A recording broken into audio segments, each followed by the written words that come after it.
No, you're right. It's good. It's good to be home, and Mustangs will be here for 3 weeks in a row. One of those games, next week's game against Delta Streets, is actually technically a away game, but we will be here at Bill Davis. So it's good to be home. You're on a stretch now where you got your eyes set on finishing out the season right. You've got your eyes set on positioning for playoffs. First off, making sure you get into the playoffs. I know you'll go over that in a moment.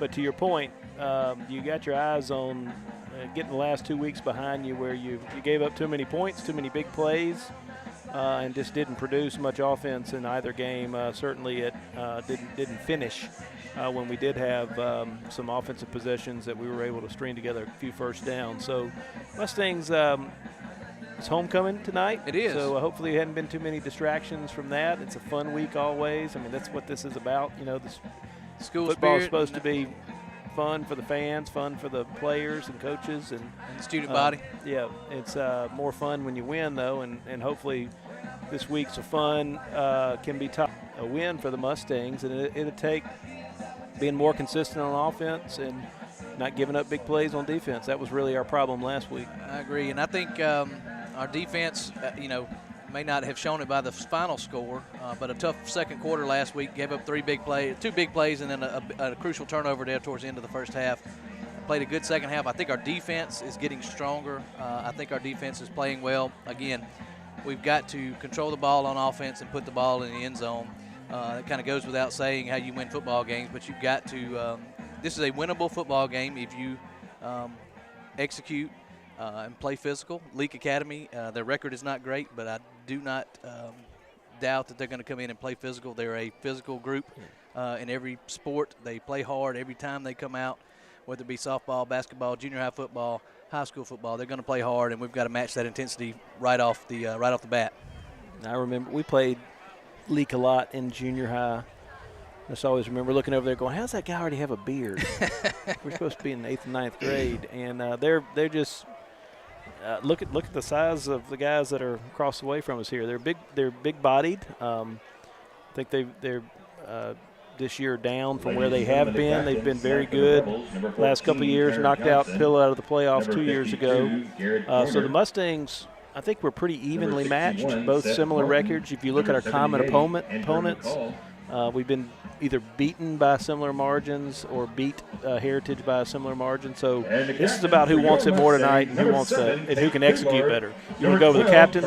Sure. Captains out on the field are 60 for the Leake Academy Rebels. 61 Seth Martin, 14 Tanner Johnson, and 52 Garrett Joyner.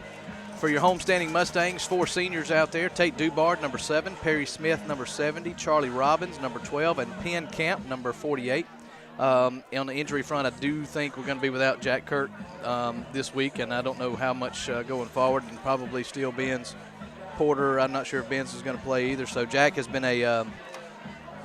kind of a stalwart on the offensive backfield, mainly blocking, trying to get him in the passing game a couple of times in the last couple of weeks. But he's going to be tough to replace. He's a good football player, smart football player, and the Mustangs are going to have to replace him.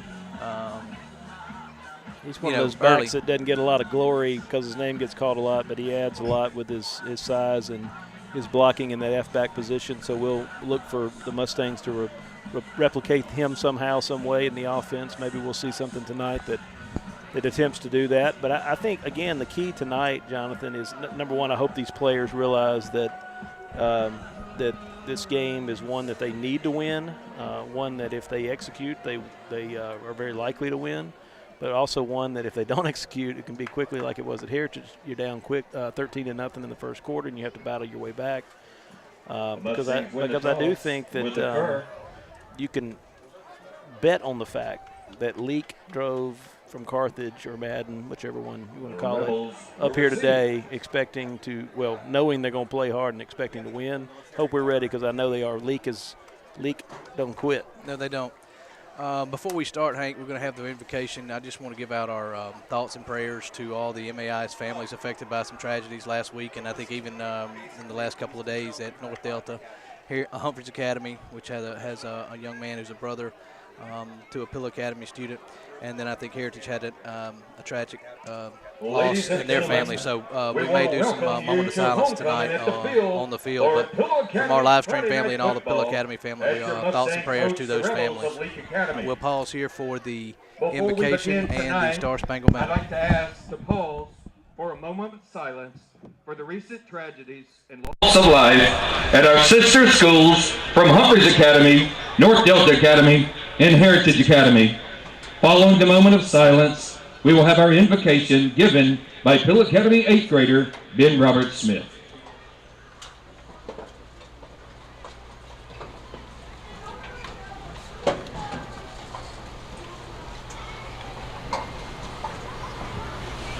Thank you.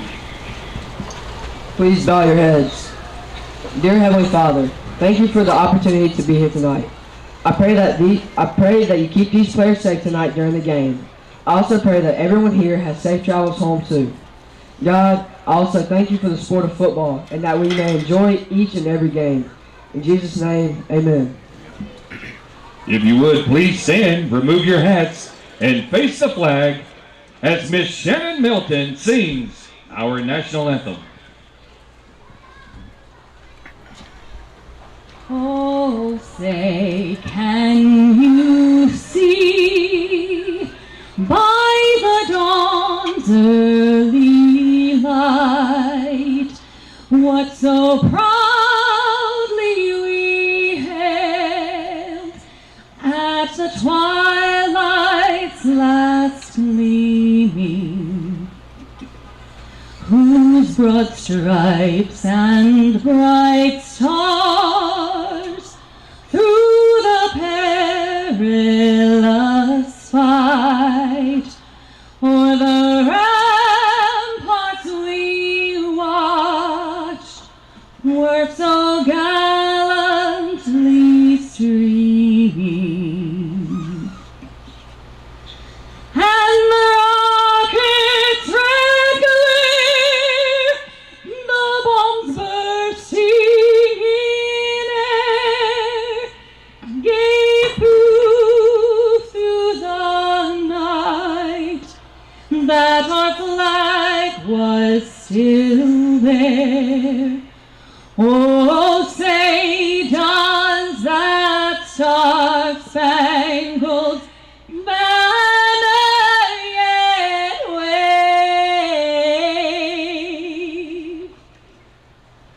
o'er the land of the free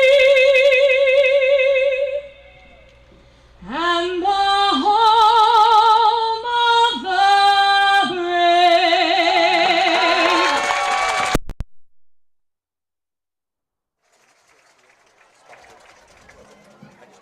Thank you, Ben Robert. I hope you guys Smith heard that at home. and That was Shannon Melton, Spanish teacher at Pillow Academy.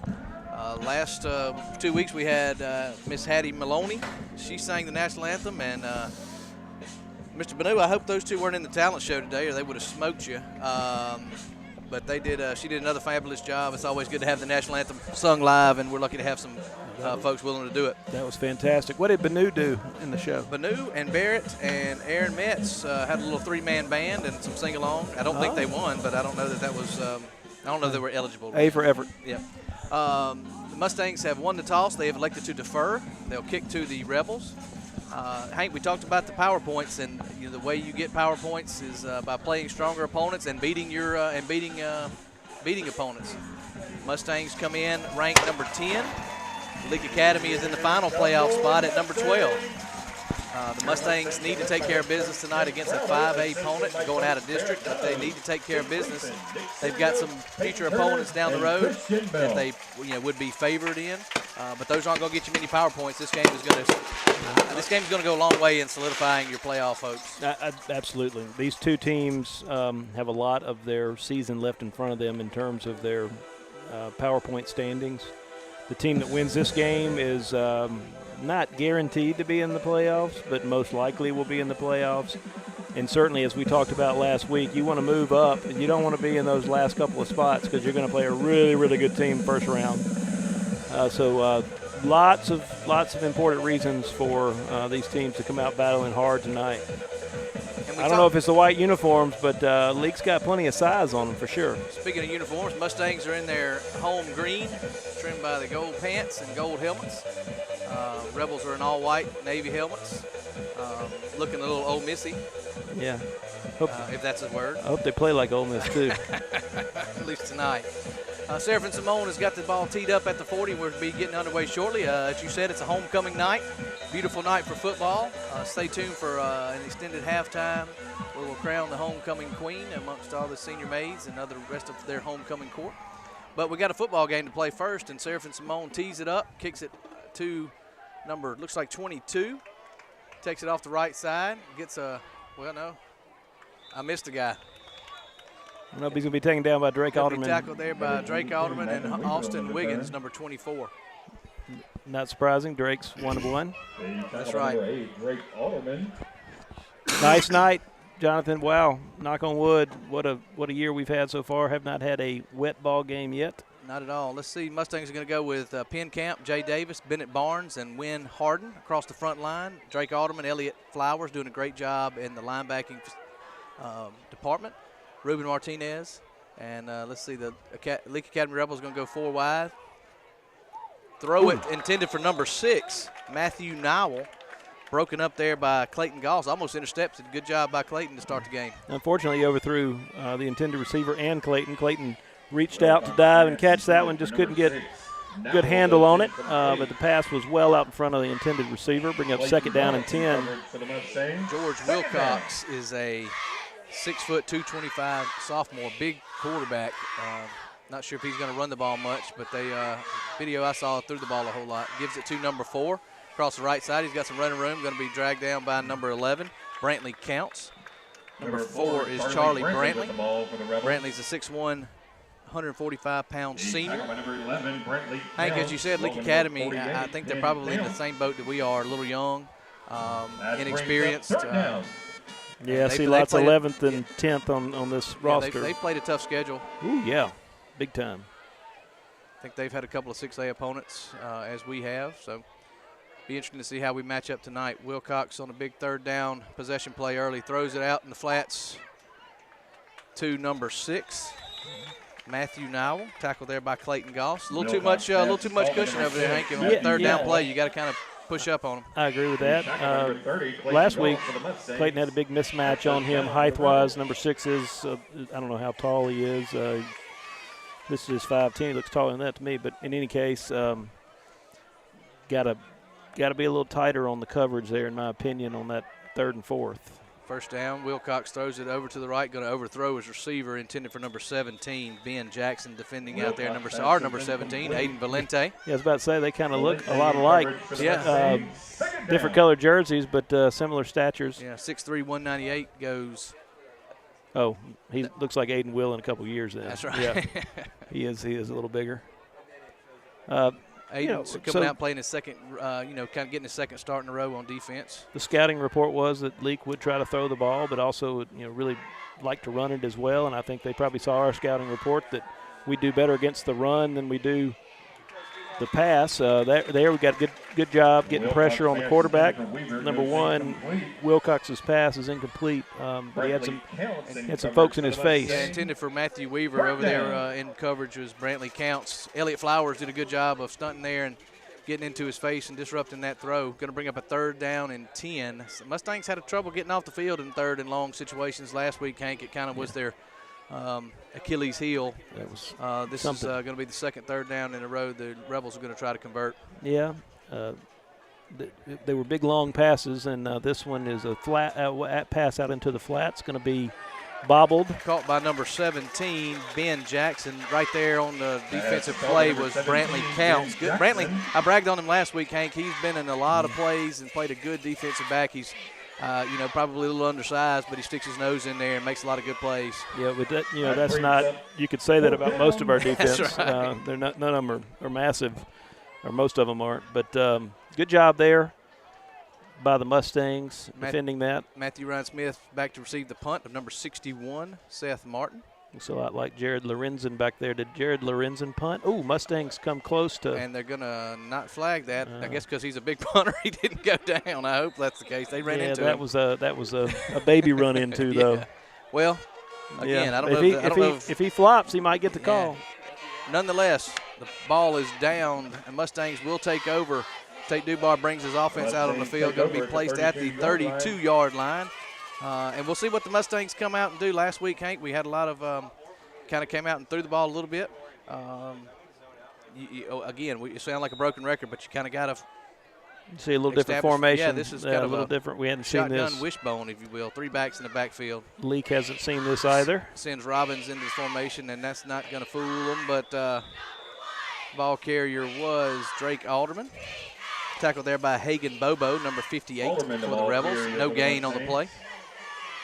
Or maybe a yard. They're going to give us a yard. Had a lot of folks in the backfield, but shortly after the ball was snapped, there was a lot of Leake guys in the backfield. Same formation.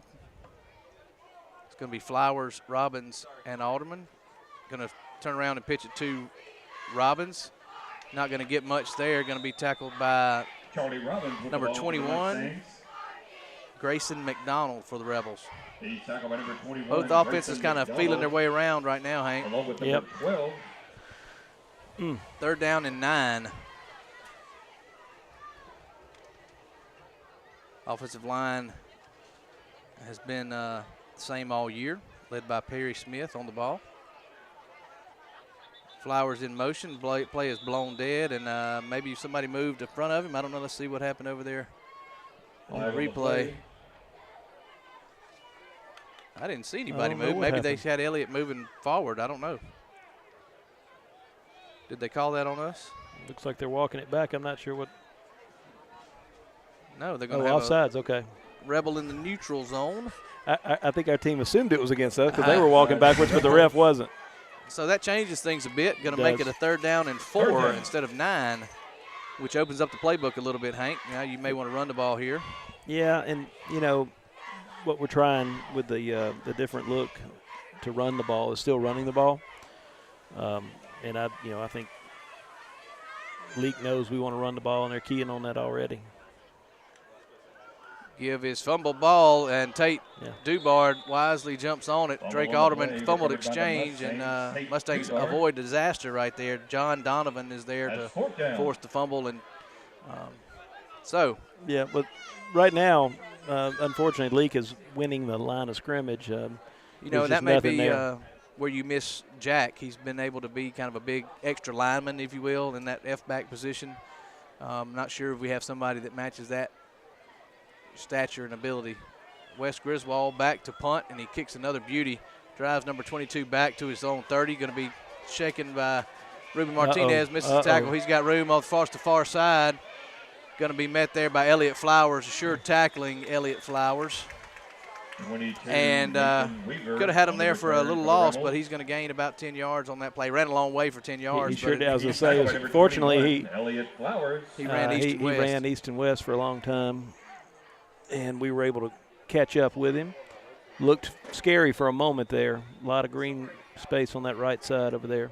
Rebels go 2 tight ends in this formation. Wilcox with 1 back in the backfield. And change plays, too. Wilcox gives to number 4, nowhere to go, Jay Davis, and number 22, Ruben Martinez, stack up Charlie Brantley for looks like at least a 1-yard loss, maybe a yard and a half. 2nd down and 11. Mustangs, one thing we have done well this year is defended the run well, particularly inside run there. And so once again, the Mustangs rise up. Crush the run, 2nd and 12. 4 receivers. Rebels send a man in motion, throws it out to that man, number 22. Clayton Goss there to he was ready to make the tackle. He kind of tripped up trying to shake him. Number 22 is Matthew Weaver. Yeah. I think Clayton did a really nice job there fighting through his block. And probably fortunate that both he and number 22 lost their footing. But I think we had some folks there to make sure the success would have been limited on that pass play. It's going to be 3rd down and 12. See if the Mustangs once again can get off on 3rd down here. It'd be key because we were not able to do it very well last week. That's right. Rebels stay in 2 tight end formation, 2 receivers to the far side. Wilcox back to pass, looking out to his right, throws it up. Got a receiver, and oh man, Ruben looked back and kind of lost his man, intended for the other 22, Matthew Weaver, and luckily he just kind of dropped that. I mean, perfectly thrown Yeah, ball, great just ball. dropped. We had 2 men in the area, but did not have good coverage on there, and that ought to be a big first down. Mustangs are very fortunate, but once again, almost give up a big play on 3rd and long that we're going to have to figure out how to defend that deep ball And better. I don't know that Ruben, even though he's fast, I'm not sure that you want him out in coverage. He comes up a little hobble. Yeah, he's been hobbling all game so far. I'm not sure if it's his foot or what, but he may be a little slower than normal. Martin back to punt. Does not get a good one. See if he gets going to go out of bounds at about the 37-yard line. So Mustangs going to get pretty good field position to start their second possession. Offense is trading punts right now. Flag down. Holding on. It's like I don't know. This is pretty good field position. Yeah, I mean, I don't know that you, unless you just want to try to return it, it's going to be 22. He is going to make him punt it again. Okay. Well, if he hits another one like that, then. Yeah, you'll gain at least 10 yards. So his first punt was First punt wasn't bad, yeah. I was looking at when we kind of almost ran into him, so I was looking back there, didn't see if I know we downed it, we didn't catch it. So, well, maybe we are going to. I guess he's asking if we can take it after the play, but he's going to decline it. Yeah, I like this better, to be honest with you. Ball placed at the 41.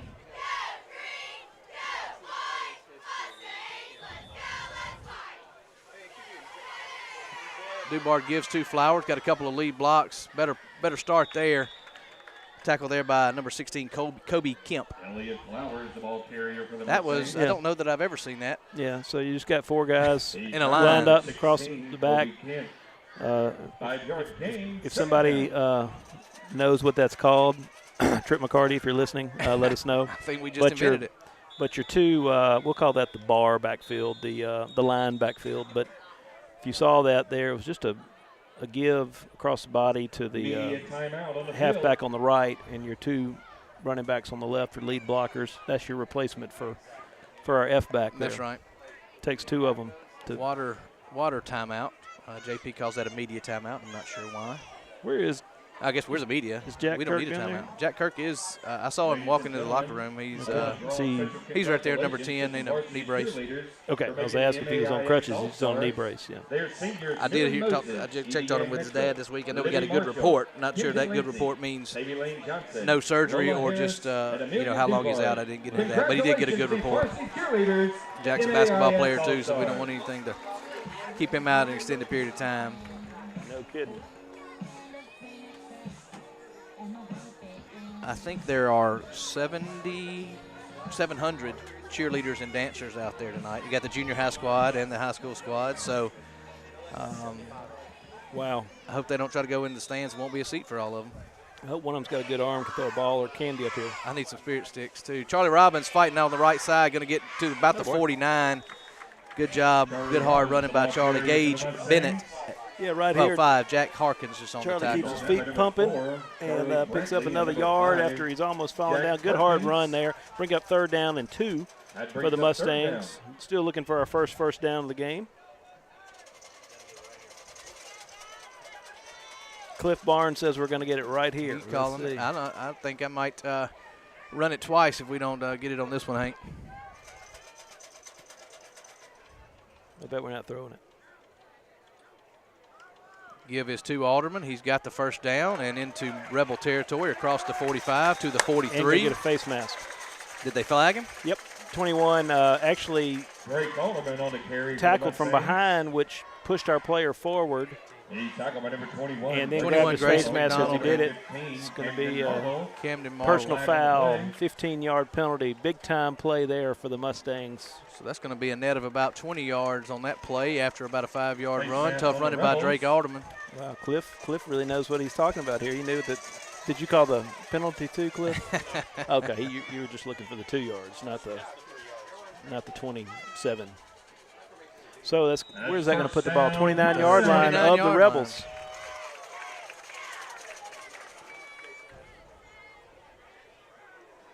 Let's see, we're going to go with the all-in-line formation. Gives it to Elliott Flowers. Needs a block. He gets it, and he stays on his feet down to about the 15-yard line. Number 15, Camden Marble again on the stop, but not before first down yardage is reached, Hank. And they found something on that left side.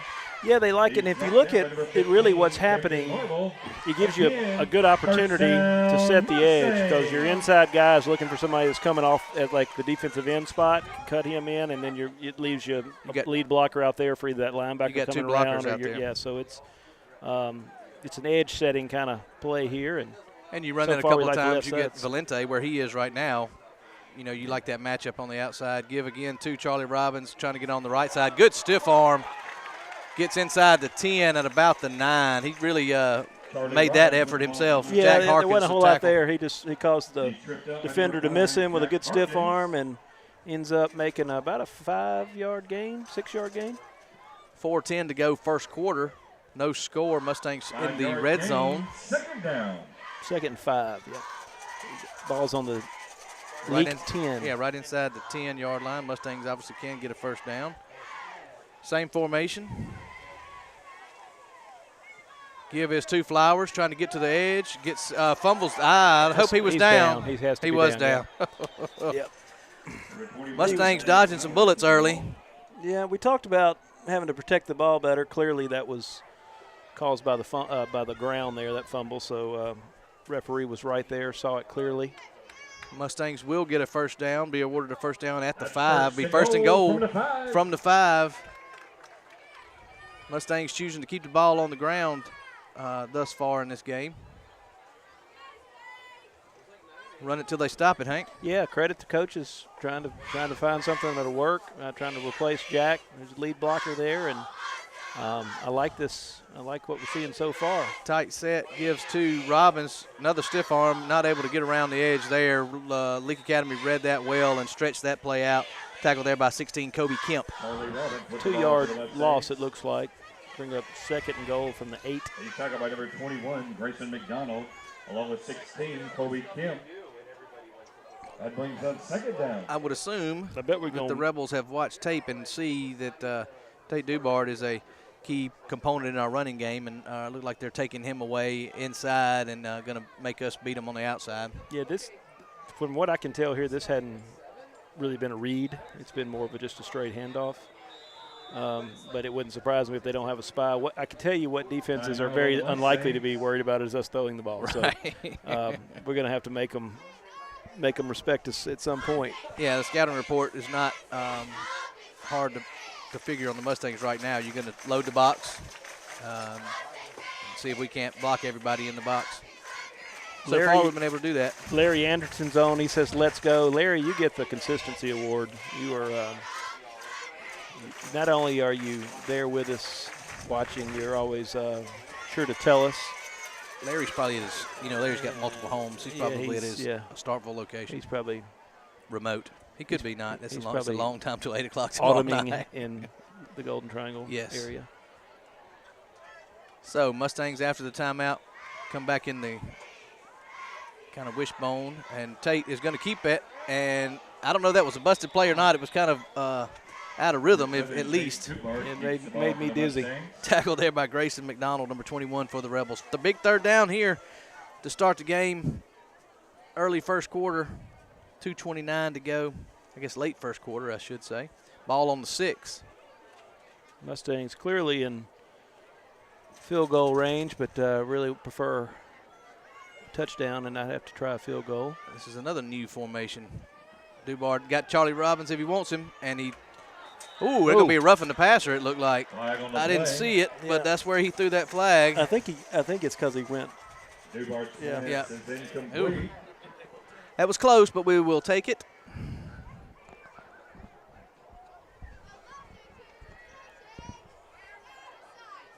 Assuming that's what he calls. He hadn't called it yet. There's nothing else it could be.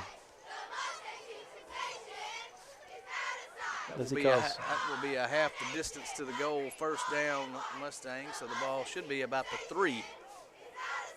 So 2 big penalties assist the Mustangs on this drive. It should be personal foul, roughing the passer on the Rebels. Ball placed at the 3. Roughing the passer on the Rebels. First down, Mustangs. See if the offensive line can create some sort of push here and get us across the goal line. We're going to call that the flattened wishbone. How about that? I like it. Timeout, Rebels. No, but it'd be more of a pro set, wouldn't it? Because he's in the shotgun.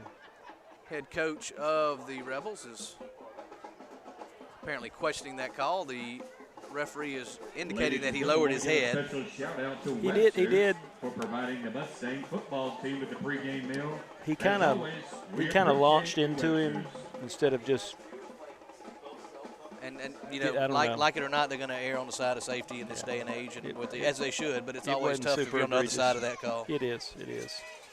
But Mustangs need to take advantage of it because, you know, later on in the game you may get one that goes against you. I just looked down here and will echo your comments. I don't know if I can count that high, but I'm going to try. 1, 2, 3.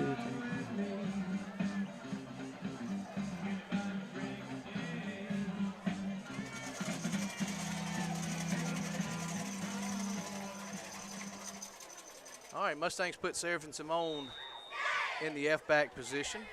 See if he can't get a lead block. Going to go Tate Dubard, and he is going to rumble into the end zone for a touchdown, Mustangs. Tate looked like he had blindfolds on there because he didn't see that. He had a hole that he didn't see, and then he went up one of his defenders' backside and then was able to get around him, but looked like he could cut back in and had an easy path. At least from our vantage point, and good to hear the cannon. Not sure if our friends from Leake Academy are familiar with the cannon. They are now. They hope they hear it a lot more tonight. I'm glad to hear it. Is on to attempt the PAT. Tate Dubard handles a high snap. Kick is up, and kick is good. And the cue the fireworks, Hank. Dynamite Kirk fireworks. Extra point is good by number 33, Seraphin Simone. Kirk Auto Group provided by our friends at Cannon Motors. And Cannon Motors providing the fireworks and the cannon tonight, and they're fun to watch. They add to the atmosphere, but you know that things are going your way when you hear it often. That's right. And Hank, this is a new phenomenon. The Mustangs score first. Heritage, we were down 13-0. Bio, we were down at least 21-0, and did score last week. So good to see. You know, you've got a big crowd tonight. You've had a big week, an exciting week, and I think these coaches and players know how big this game is. Yeah, this is a big crowd, which is not uncommon, but very big crowd. So I think let's see, would that be about right? Roughly 8% of our student body is down on the track, either cheering or dancing. Then you throw the band in there, and you're getting. Oh yeah, the band. I didn't see the band. They're in full uniform. Great to see. Seraphin kicks it to number 22. Matthew Weaver takes it at the 15, runs along the far side, got a hole, and going to be bottled up there by. I'm going to say that was Ruben. 22, Ruben. Good to see Ruben back out there fighting through it. See how he's running, though? He's kind of. Yeah, he was looking like kind of like a hamstring, or it wasn't a ankle, it was like a groin or something like that. So the Mustangs defense will come out. Leake will have the ball on their own 33-yard line. And if I'm a Mustang defender, Hank, playing with a lead is something we hadn't done. I think I'm excited to go out there and try to get the ball back for our offense and not have to jet sweep to Weaver. Very well played. Good by Clayton Goss. And Drake Alderman finishes trailing behind there. Really nice job by Clayton to keep. Yeah, the offensive tackle or the tight end was pulling and trying to get out on the other side of him. It's at the edge, and Clayton just wouldn't let him. Yeah, just Clayton a little too quick for him there. Gain of 3, second down and 7. It's good to see these sophomores that are now becoming experienced. You can see them kind of growing up. Game 6 of the year, and that bodes well for the rest of the season, but it bodes well for the future of the program as well. Absolutely. You got to grow up quick when you got these classes, small amount of seniors like we do this year. I'm looking like we've got one senior out there right now. He in camp, if I'm not mistaken. He also gets the height award. He does. He wins most of those. Timeout. I asked his dad to cut his allowance if he didn't play basketball, and he said, nah. He's going to regret it. Timeout on the field. Leake Academy takes the timeout according to the scoreboard. 1 minute, 7 to go.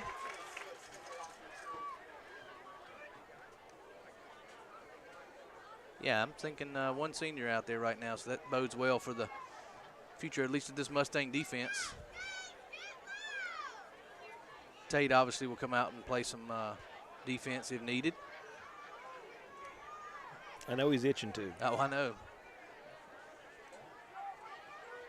He's the leading tackler on the offensive side of the ball. I think several times we've had turnovers that he ended up making the tackle on. Wilcox with good protection throws it up, got a man, gets behind the receiver, and that was not as good a throw as he threw earlier to Weaver. Weaver unable to come down with that. Brantley counts in coverage for the Mustangs. Wilcox throws a good-looking ball, Hank. He does. I mean, that. Like I said, he's a sophomore. Yeah, he's a big kid too. But our vulnerability, as we've seen the last couple of games, is to give up the big play on deep passes, and he's got the arm to make that happen. 1 minute, 2 to go. 3rd down and 7. Wilcox back to pass. Elliott Flowers giving chase. Going to be thrown to Matthew Nowell, and he's going to catch it. Just got past the defender, and he's going to score. Yeah, that's kind of what I was talking about. And I just he just put it up and let him run under it. I didn't see Clayton made a good play on the ball, but just was a step behind. We're just getting even the ball just a moment ago. Before that, there's a flag on the play. There's a flag on the play. It's going to be on us. No. And then earlier on, when the gentleman dropped the ball, we've got to figure out how to. I don't know. I didn't see that. I talked to Coach yesterday about the press coverage. I said we weren't really getting much. He said we weren't supposed to be in press coverage. Right. And, so maybe a little bit of confusion there too. But it's on film.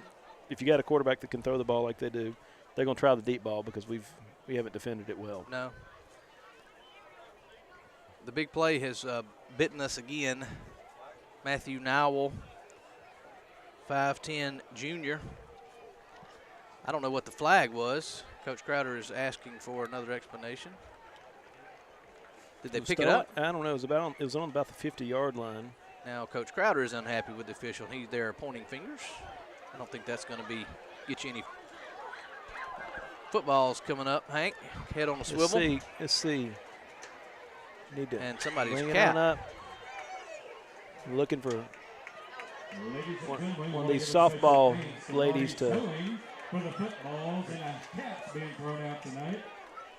Jonathan, I bought a football last night. Did you? Yeah, at the Mustang shop. You need me to sign it? But okay. I bought it for my dog, and she wasn't impressed. Oh.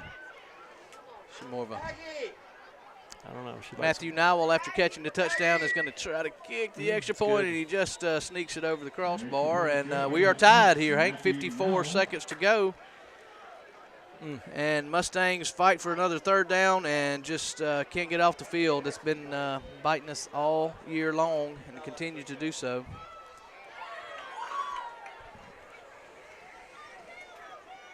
Yes. I didn't see the route he ran, if he just, kind of blew by him or if he shook him or stuttered or what. But and for I don't think he's faster than Clayton. No, I think it's just technique. Yeah, he was. Or maybe we bid on something. I don't remember the play exactly. You got it, Clayton. Obviously a sophomore. Those kind of things are things you learn from. You hate to learn from them on the field, but that is the case. So I'll take the credit for that one because I just praised him. Yep. Ruben and Charlie back to receive. The kick from number 6. Looks like Matthew now is going to kick it again.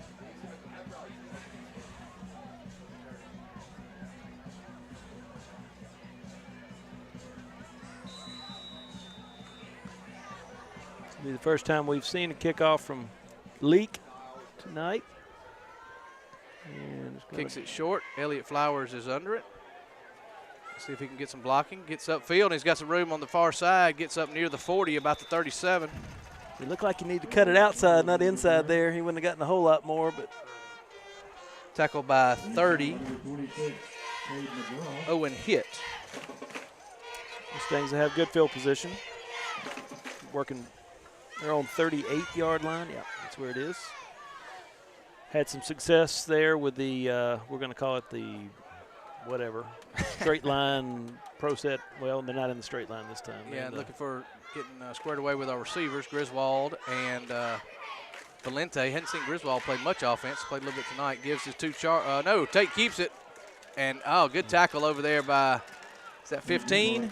That one was a read there. Camden Marble. That was a read and shoestring tackle. Yep, it was Marble. Marble's had a good night so far on the defensive side of the football. Rebels are attacking this run pretty well, Hank. Yep. Second down and 9. That play had some potential, but good shoestring tackle by 15. The defensive end over there. Robbins in motion. Give his to Alderman. Tiptoeing near the 50-yard line. Going to be tackled short of there, about the 49. Tackled by Kobe Kemp. Drake did a good job there picking his way through. That brings us to the end of the first quarter of play. 7-7 is our score. Mustangs have a sustained drive, couple of first downs, couple of penalties. We're able to punch it in from 3 yards out, and the Rebels try a different way. Throw about a 60-yard pass and catch to Matthew Nowell, and that's where we find ourselves at the end of one. We knew it was going to be a tight game, Hank. I don't think that's anything to be surprised about.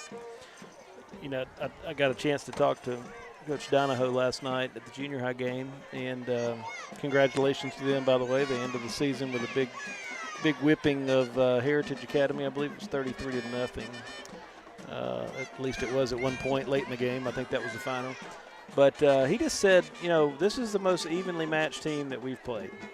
And so I went back and looked at the records, and really the team, we've played a lot of the common opponents and similar margins of defeat and also wins. So right now he was correct. That's coming true, isn't it? Third down and a long 4.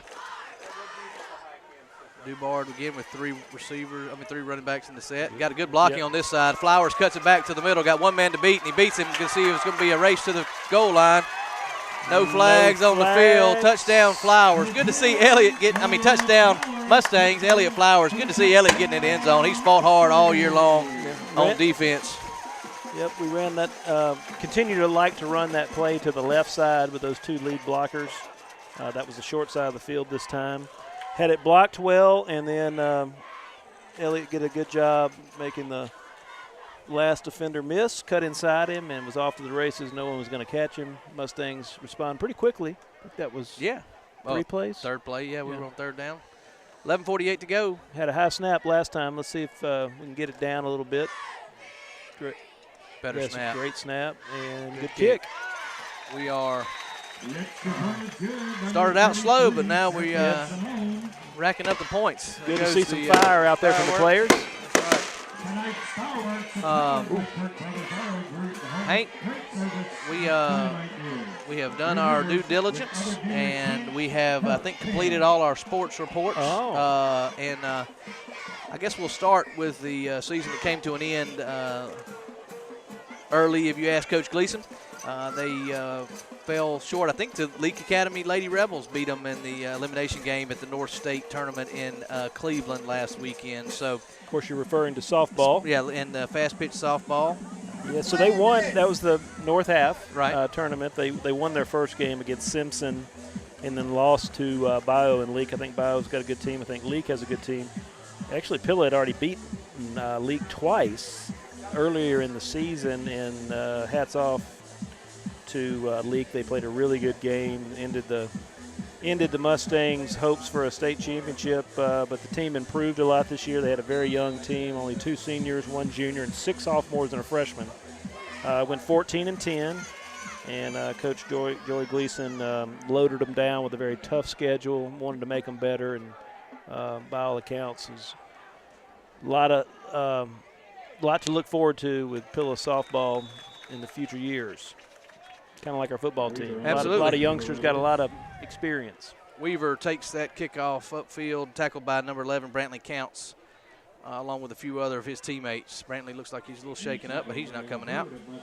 And I do think I talked to a friend of mine up here, Gaden Bell, for all you Leake fans listening. He's somehow got up here in the booth. I'm not sure what he's doing. But anyway, he says Leake is still playing, so they got. Okay. I think the state tournament is tomorrow down in McGee. Wilcox back to throw, throws it over the middle, overthrows his intended receiver, Ben Jackson. If that ball's on the mark, though, that may be, I don't know if it's going to be a touchdown, but it's going to be a big gainer. He's got a step. Yes, pretty good coverage, actually. Pretty good coverage there. Yeah, that was going to be a pretty good pass for a high school quarterback that was going to be nice execution. Second down and 10.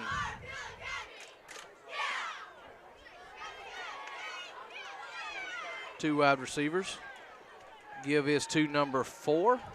Tackled there by Jay Davis at the 40-yard line. Number 4 is Charlie Brantley. Another third down, Hank. Third down and 5. Third and 5. See if Mustangs can get off the field. We're gonna see some sort of pass play, I would imagine. Will they go for the deep ball when we're expecting the short pass? 4 wide, throws it underneath to 22 Weaver, and he does a good job of making a couple of men miss. Tate Dubard out there playing safety makes the tackle not before first down yardage is gained across the 50 into Mustang territory. Just made 2 men miss there, Hank. Yeah, but literally, Brantley Counts was 11 yards off the football. And we are backing up. Oh, flag down there we didn't see. But Brantley, I mean, that play, if Cliff, you're supposed to push the little flag button that pops up. Yeah. But that play is going to be there all night. On third and 11 on the slot guy, we were 11 yards off the ball. Right. We're not. That's not the play really we wanted us that. to try last week that they were giving us. And if you make a tackle, that play won't kill you. But it. But you're conceding the. That's in right. that alignment, you're conceding the underneath throw to the underneath throw for the first down. Holding was the call, if I'm not mistaken. Yeah, and I'll tell you what, there wasn't. I mean, that was a quick pass, so Mustangs must have gotten pressure quick. I didn't see that. Rebel goes trips to the far side. Coach Crowder does not like it. Going to call timeout. Not sure. He's pointing over here at Mr. Griswold, who, well, he was on the man. Yeah, I mean, all the action was on the other side. Three out to the left there, stacked. Has anyone seen Clint Dunn? Has anyone seen Clint Dunn? My drone, he brought that drone, and just as quickly as he brings it, he takes it away.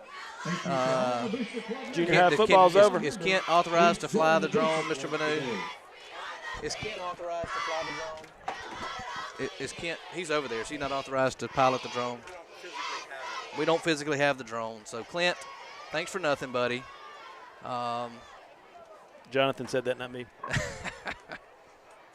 Everybody's been talking about it. Saw it last night. It's looking forward to a homecoming camera. Anyway, if you're in Oxford, it's unacceptable. So third down, 15 for the Leake Academy Rebels. 30-yard line, their own 30-yard line. Trips right. Side. Going for the long ball. Jay Davis is not got letting him go, and along with 33 is going to be Seraphin Simone. Good job there by the Mustang defense. He was winding up. It's a coverage sack there. I agree. Looking at the replay, no one got behind our defenders. That's what Mr. Wilcox has gotten used to seeing. He couldn't find anybody, and then the pressure gets to him. As you said, Jay Davis got to him first and let him slip out of there. And I'm not sure who brought him down at the end. You may have said it. Nice play for the Mustangs there. Seth Martin on to punt again for the Rebels. Matthew Ryan deep to receive. Good snap. Griswold gives chase. Short punt, going to fall at the Mr. Counts. There it goes. Going to be coming right to midfield, maybe just a half yard on our side of it. But we will take that field position, Hank. Absolutely. His punts are coming off, kind of off the side of his foot, looks like, not real deep. and that one took a very fortuitous Mustang bounce, and I think they were reaching for it, trying to down it, and missed it. Ended up coming back about 3 yards, almost at midfield. Looks like it's going to be on the 49-yard line of the Mustangs. 10:05 to go, second quarter. Starting the wishbone, send Robbins in motion, back to pass. Needs to. I don't know if that was to Charlie or Aiden. It looked like he had a lot of running room if he wanted to tuck that. I know we wanted him to throw it. Yeah, that was an in-betweener pass. That was too high for. Let's see, who was that out there? It was Robbins, Charlie and Aiden, yeah. Valente, it was too short for him. I'm not sure which one it was for, but. He had time, and yeah, and it fooled everybody, too. The bootleg, the reverse out there really worked. Still a difficult throw, and the coverage was pretty good. Two receivers to the near side. Sends Clayton Goss in motion. Give his two Alderman. Fights across midfield. Gets to about the 48-yard line. Tackled there by some Leake Academy Rebel. We're going to go number 9. Number 10, John Donovan. When in doubt, we go with the PA announcer. JP does a good job of that, too. Merritt and I were talking about it last night. He's got a good voice. Mustangs are going to stack it in tight here. 3rd down and 8. And busted play. Dubard looking for somebody to give it to, and they weren't there. Yeah, that's, Tackled there by 6, Matthew Nowell. Tate's getting up. He took a shot in the ribs there. He's not happy with himself. I'm not sure what happened there other than it was a busted play. And got to remember, these plays were put in this week. This is kind of a new formation, new look. Tate's kind of holding his hip a little bit. So Mustangs will bring on Griswold to punt, who has done an excellent job of that. 2 Rebels back to receive, Weaver and Brantley. Not his greatest kick, but maybe it'll get a bounce, and it gets a bounce towards the far sideline. It's going to go out inside the 25 at about the 24. Flag on the play, going to be against the Mustangs. Must be a hold. That is a hold. If I'm Pilla, I'd like to give Wes another chance to punt that. I don't know what the Rebels will do. That was one of his poorer punts he's had all year. Did you see the hold? I didn't see it. I mean, there was one guy that was getting a little bit of pressure, but there was not a hold on that one for sure. So they are going to back us up and put us into 4th and 20. Same formation for the Mustangs, same guys deep to receive for the Rebels.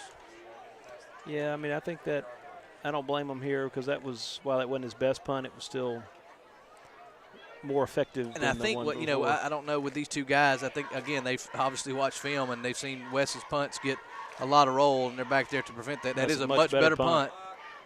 Going to be back. Clayton Goss pushes him back. Walker Goldberg giving chase. Charlie Robbins runs him to the near sidelines. Griswold, the punter, is going to be the tackler as well. So they're going to net about, I don't know. Yeah, maybe 7-8 yards. 7 yards, yeah. So the net is a 7-yard gain for but a much better punt. Just didn't quite get the coverage we needed on that. Walker Goldberg comes into the defensive formation. Going to give Bennett Barnes a break. I know his dad. Weaver out to the right. Drake Alderman giving chase. He's got running room. Aiden Valente there, and Weaver delivers a blow to Valente, who will get credit for that tackle. It was going to be inside Mustang territory at the 47-yard line. 8:22 to go, first half. Good job setting the edge there, and had Drake out there in position, but the blocker had a good position on him. Drake could get around him and just kind of running him off. Big gain for the Rebels. 1st and 10, give is 222 Weaver. Play. Mustangs do a better job of that, but he's still able to get about 7 yards. Tackle there by Drake Alderman. Brantley counts. Weaver's a good-looking running back, Hank. He is. 2nd down. Call it 6. 8 minutes remaining in the second quarter. Mustangs 14, Rebels 7. Rebels on the move, though, crossing over into Mustang territory. Pass out to 6 Nowell again. We missed a tackle. Yeah, we're not Nowell's tackling running loose inside the 30. Wow, I didn't even see Brantley up under him when he rolled out of bounds, but we're missing some tackles tonight that we've got to start making. Yeah, tackle by Brantley counts. Ball going to be placed at the 29-yard line. 1st and 10, Rebels.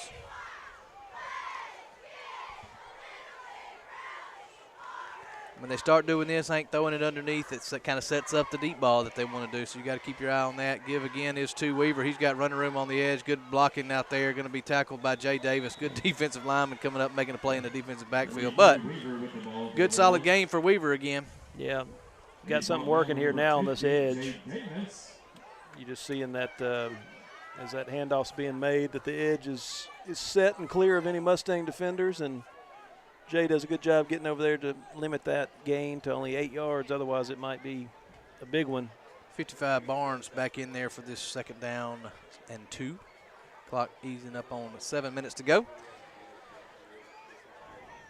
2 wide receivers, Weaver in the backfield across from Wilcox. Block it again. Good stiff arm there. And 1st down at the 10 or maybe just inside. Rebels found the running game right now, Hank. They have, sure have. That one's up the gut there. It's going to be 1st and goal from the 10. So as far back as you can be. Yeah, this is looks good like for the Mustang defense. Make them go the full 10. Nowell comes too far to the near side. Split very wide.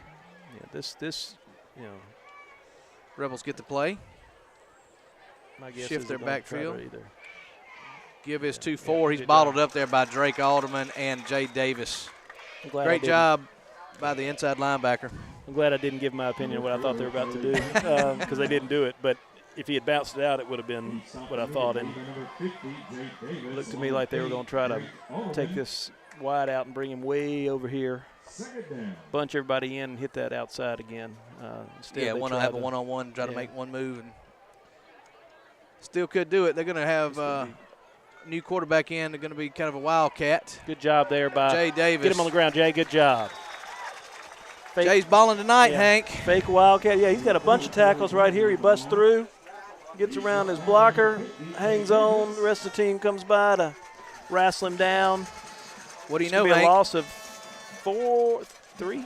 Another 4. 2 yards, 14. Another 3rd down.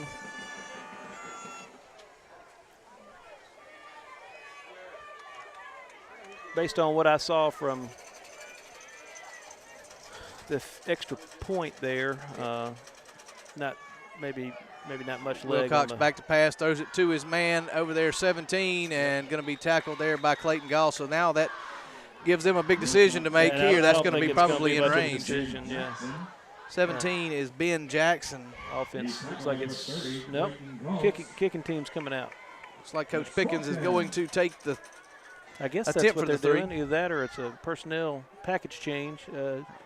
It's a full shift change if it's not. That is going to be the case. They're going to try the field goal, 5, so that'll be a 23-yard attempt. Okay, so I thought 61 was going to come out and attempt it, but he's the holder. Seth Martin's the holder. So this will be attempted by Matthew Nowell. Nowell kicks it up. Ooh, snuck it in the left, inside the left upright, kind of hooked it in there. That was a hook shot for sure, and I think that one had plenty of leg, but if it had been 5 yards back, I think he'd have missed it left. That's right, yeah, it was hooking, but it was 3 points nonetheless.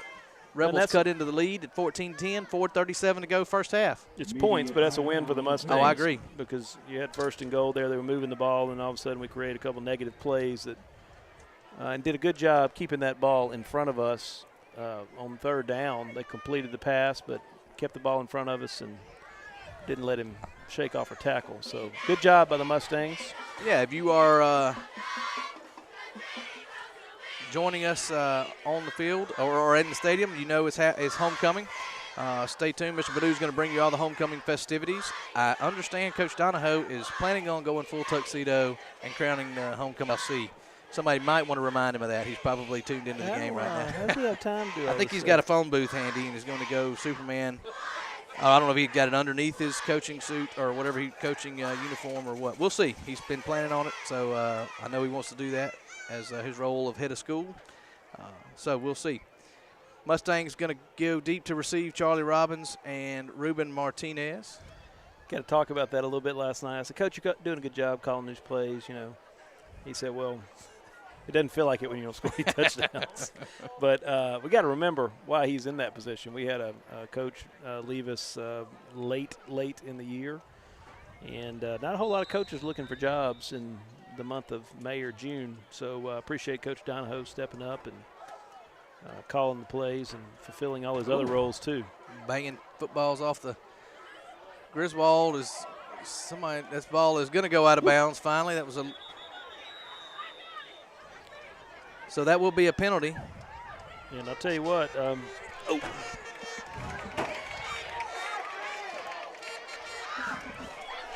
Don't fall out, Hank. Did Peyton Turner just catch that? Is he Maybe he did. Yeah, it went in there. I hope he caught it, or he ate it one. Oh, now he throws it back, Wrigley Field style. Marty's towing, the master marketer. Marty's Marty, towing. I need a ball. Back to the game, Hank. Oh, is there a game going on? There is. I saw free balls. Charlie Robbins sees a hole up the middle, hits it well, gets about 9 yards near the 44-yard line. He got north and south quick on that one, Hank. I'm worried about these rubber footballs and trying to catch one of those, and Charlie's trying to pick a hole, and he does. Gets a 9-yard gain. Second and a half a yard. 4 minutes, 15 seconds remaining in this second quarter. Mustangs leading 14-10. Dubard is back in the game. Came out there at the end of the last series. Looked like he got hit in the ribs, but he's good. Give his to Alderman. He's got first down yardage into Rebel territory at about the 48. Tackle there by Alan McNeil. Are we still doing that? Nice job there by our left side lineman. Got the double team on the nose guard. Opened up the hole.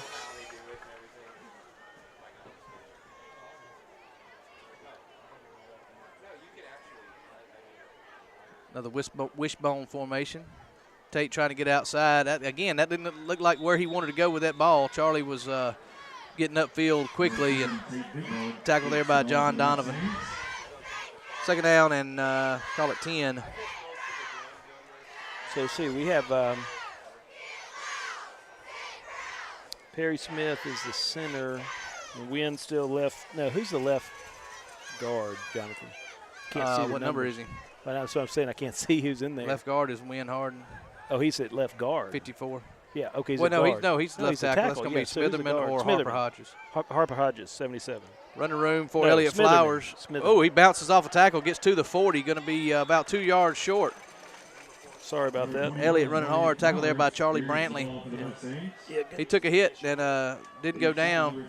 John Robert pulled on that. Got out there doing some lead blocking. Good job there. So let's see, we're going 8-yard gain. Third down. So we're third down and 2. Harden, Smitherman, Hodges, Barnes, and Smith. Barnes. Hodges is the tackle. Bennett is the guard on the right side. There we go. All right, let's see if we can't convert this third down and short.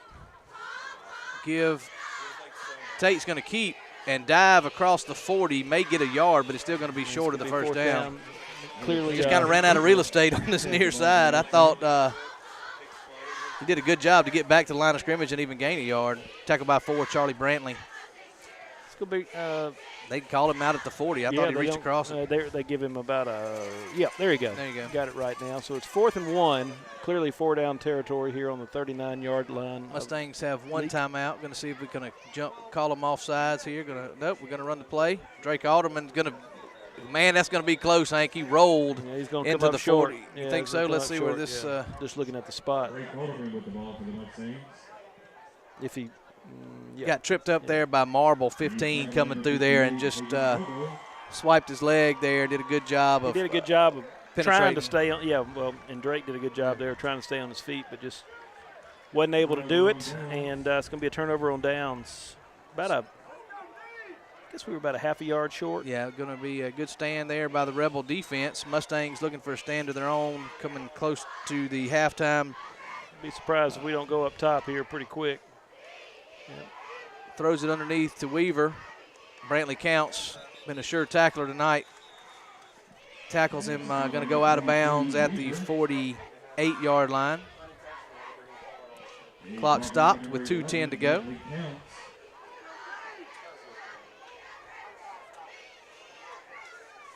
Four wides in the formation, one back.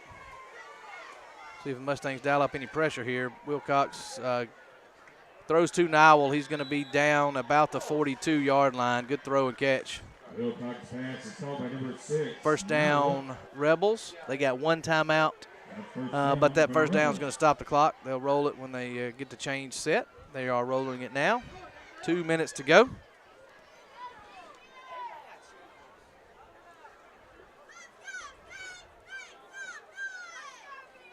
Wilcox throws to the near side to 17. Good job, Clayton, there. 17 is Ben Jackson. Jackson is a big receiver, big target, and Clayton does a good job of wrapping him up, bringing him to the ground. 1 minute, 38 seconds to go. They're about to take the shot. One. Pump fake on one of these. The Rebels choose to hold on to that timeout. Wilcox back to pass. Jay Davis giving chase. Deep ball. Good job by Reuben running step for step with the intended receiver. Let's see who that is.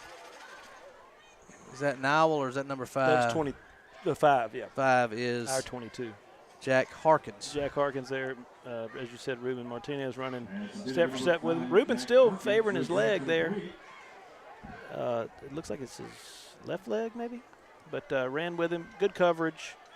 If they had made that play, you'd have said, wow, because we were all over that one. Right. It's going to be 3rd and 5. 3rd and 5, minute 18 to go. Pass to the near side again to Jackson. Going to get tackled inside the 30 by number 30, Clayton Goss. I don't know what he's trying to help him up. Clayton looks shaken up on the play. Clock. Did they take their timeout? No, the clock is going to run with 1:10 to go. 1st and 10 at the 38. No, at the good looking play there. Slip screen by the wide receiver. He kind of looked like he was looking for some blocking. Then Matthew Nowell decided to get it upfield. Ball going to be placed at the 20, right inside the red zone. 2nd down and 2. 44 seconds. Wilcox back to pass, throws it out to the right side for number 5, Jack Harkins, and he's going to be, I hope they're going to keep him inbounds. No, they called him out of bounds. Yeah, he was out. Inside the 10 at the 9. Good looking 2-minute drill here by the Rebels. Tell you what, putting on a clinic.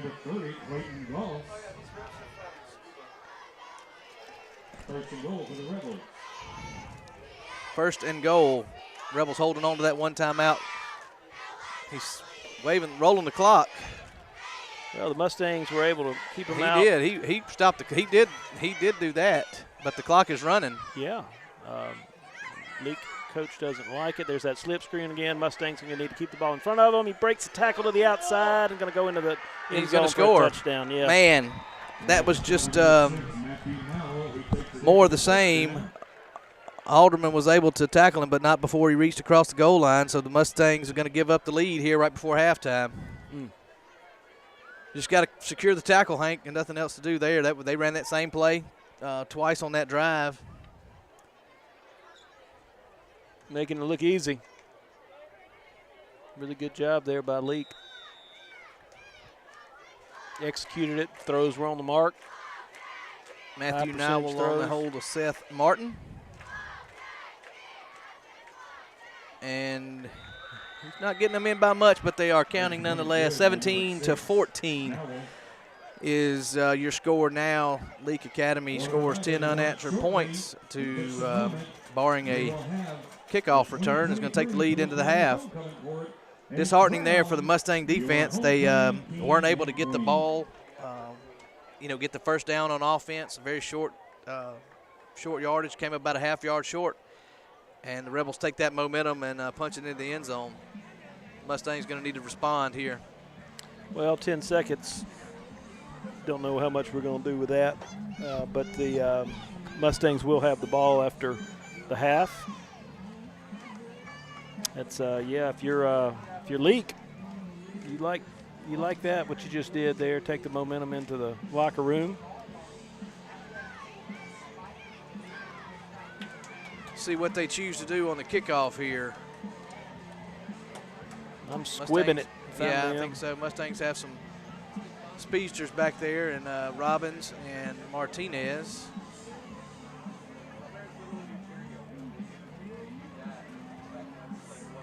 Coach Donahoe giving Tate Dubard a pep talk there. Matthew Nowell back to kick. Mr. Nowell's been busy tonight.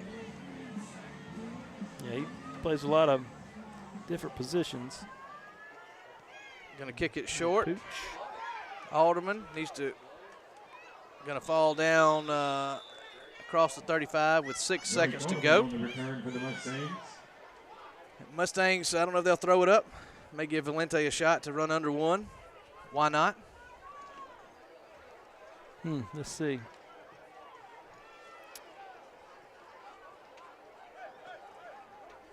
Just to show that we got it.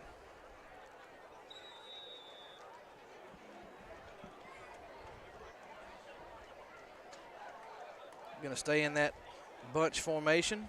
3 backs. Dubard gives to Robbins. He's got running room on the right side. Tackled there by, nope, not tackled there by 19. Gets out of bounds at midfield, but that's going to do it for the first half.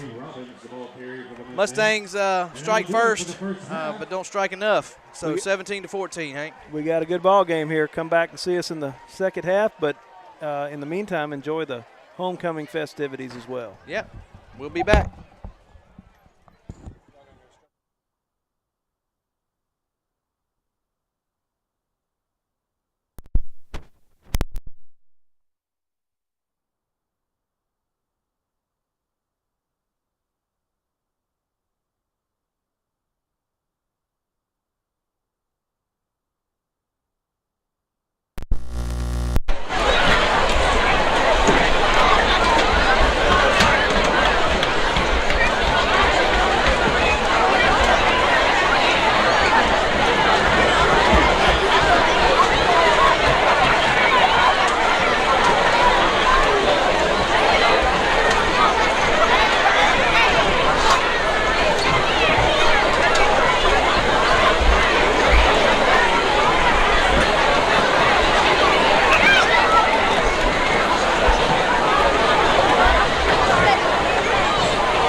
upcoming festivities.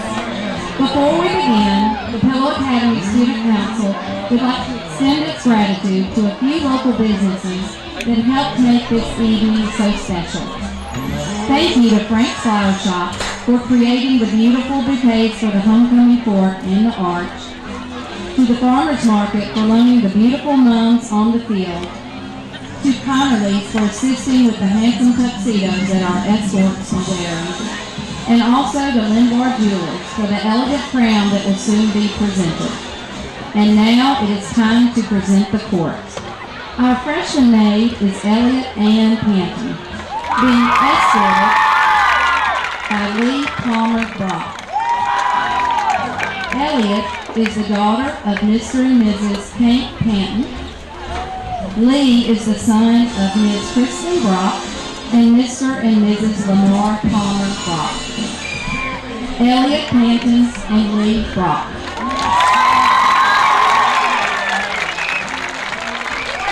The first sophomore maid is Sullivan Ryan Dubar, being escorted by Jimmy Moran Harold III. Sully is the daughter of Mr. and Mrs. Michael Leonard Hodges and Mr. and Mrs. Ronald Kenneth Dubar. Trace is the son of the late Mr. and Mrs. Jim Harold. Sully Dubar and Trace Harold.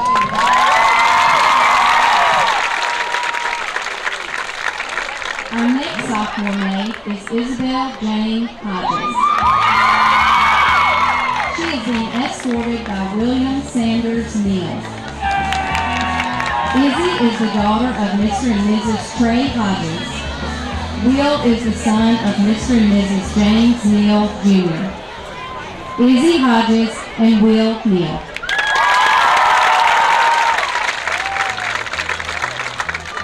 The first junior maid is Landry Harrington McCool. She is being escorted by William Hunter Berry. Landry is the daughter of Mr. and Mrs. Michael McCool. Hunter is the son of Mr. and Mrs. David Johnson and Mr. Jason Berry. Landry McCool and Hunter Berry. Our next junior maid is Ella Marie Wallace. She is being escorted by John Easton Harrison. Ella is the daughter of Dr. and Mrs. David Wallace. Easton is the son of Mr. and Mrs. John Trent Harrison. Ella Wallace and Easton Harrison. Our final junior maid is Millie Claire O'Neill. She is being escorted by Chamberlain Scott McLean. Millie Claire is the daughter of Mr. and Mrs. Nicholas O'Neill. Chamberlain is the son of Mr. and Mrs. Chris McLean. Millie Claire O'Neill and Chamberlain McLean.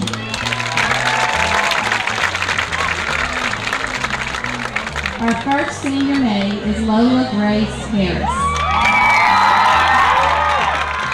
She is being escorted by John Riley Poe Jr. Lola is the daughter of Mr. and Mrs. Mark Stell Harris. John Riley is the son of Mr. and Mrs. Riley Poe. Lola Harris and John Riley Poe.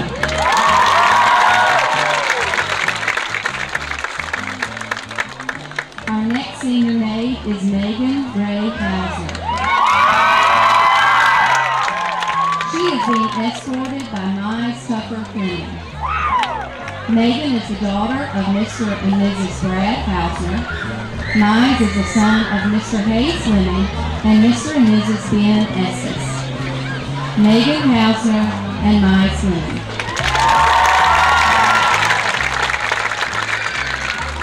The next senior maid is Katie Lane Johnson. She is being escorted by Cameron Lawrence Lee. Katie Lane is the daughter of Mr. and Mrs. Patrick Johnson. Cameron is the son of Mr. and Mrs. Christopher Lee. Katie Lane Johnson and Cameron Lee.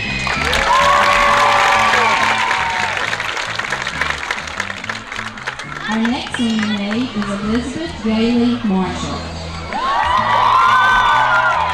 She is being escorted by Carter Edward Huddleston. Libby is the daughter of Mr. and Mrs. Brent Marshall. Carter is the son of Mr. Kim and Dr. Lisa Huddleston. Libby Marshall and Carter Huddleston.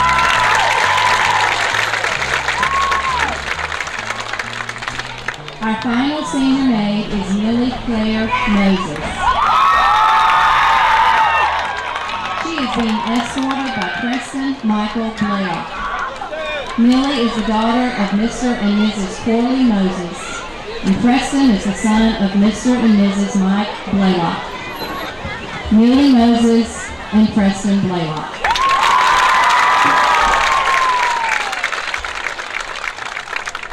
The flower girl this year is Harper Caroline Wilson, and our crown bearer is Meyer Lewis Delapini. They were selected from this year's kindergarten class. Harper is the daughter of Mr. and Mrs. Chris Wilson. Meyer is the son of Mr. and Mrs. Mark Delapini.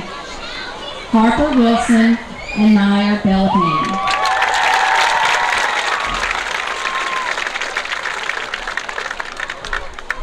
Last year's queen, Allie Beck, will be crowning the 2023 Homecoming Queen. Flowers will be presented by Mr. Barrett Donahoe, head of school. And now the moment for which we have all been waiting. The 2023 Homecoming King and Queen are Millie Moses and John Riley Poe.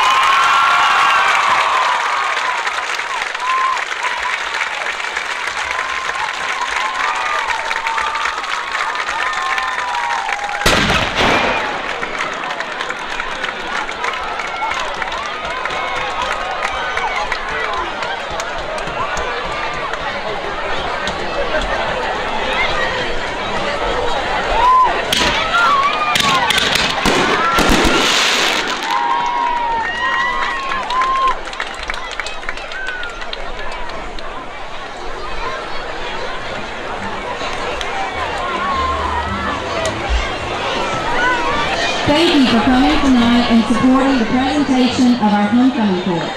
All of this week's homecoming activities have been sponsored by the Pillow Academy Student Council. President of the Student Council is Lola Harris. We hope you have enjoyed this evening's presentation.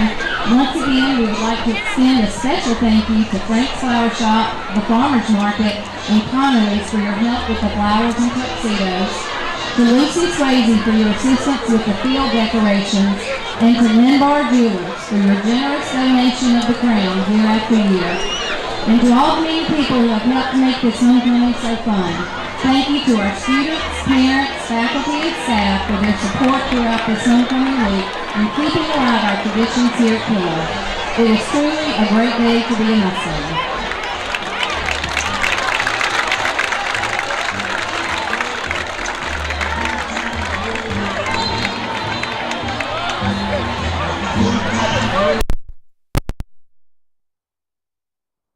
McAllister's Choose, you bring great food together. You can put any half sandwich, half spud, half salad, or cup of soup with half of any other entree.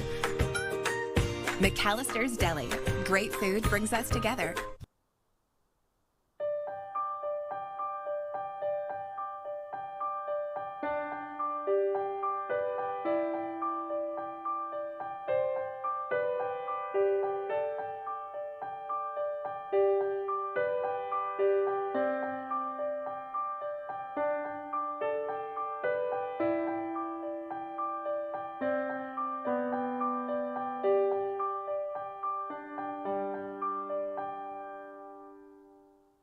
How local is Bank Plus? We're here, and here. And we're with you here, and here. Wherever, whenever you need us. We make our banking decisions right here because local means more than a location. It means a commitment to deliver more for our customers and our communities. Your bank, your plus, Bank Plus. With McAllister's Choose 2, you bring great food together. You can put any half sandwich, half spud, half salad, or cup of soup with half of any other entree. McAllister's Deli. Great food brings us together.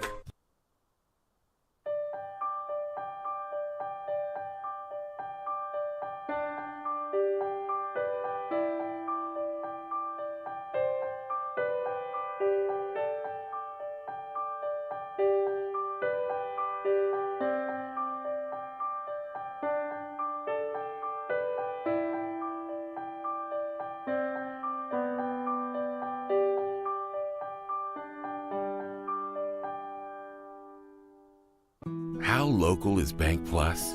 We're here, and here. And we're with you here, and here. Wherever, whenever you need us. We make our banking decisions right here because local means more than a location.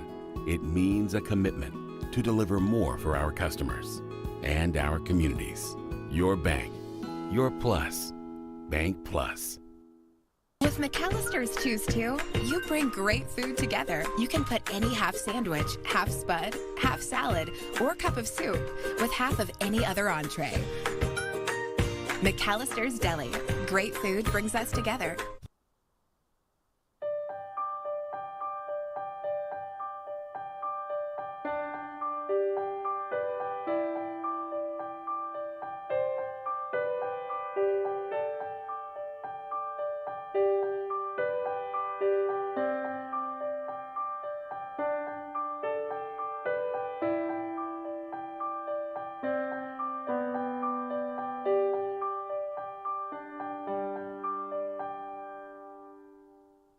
How local is Bank Plus? We're here, and here. And we're with you here, and here. Wherever, whenever you need us. We make our banking decisions right here because local means more than a location. It means a commitment to deliver more for our customers and our communities. Your bank, your plus, Bank Plus. With McAllister's Choose 2, you bring great food together. You can put any half sandwich, half spud, half salad, or cup of soup with half of any other entree. McAllister's Deli. Great food brings us together.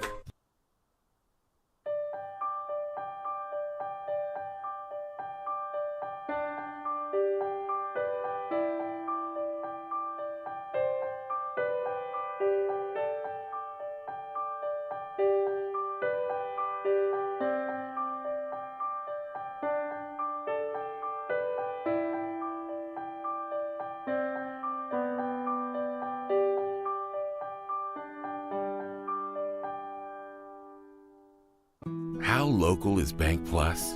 We're here, and here. And we're with you here, and here. Wherever, whenever you need us. We make our banking decisions right here because local means more than a location. It means a commitment to deliver more for our customers and our communities. Your bank, your plus, Bank Plus. With McAllister's Choose 2, you bring great food together. You can put any half sandwich, half spud, half salad, or cup of soup with half of any other entree. McAllister's Deli. Great food brings us together.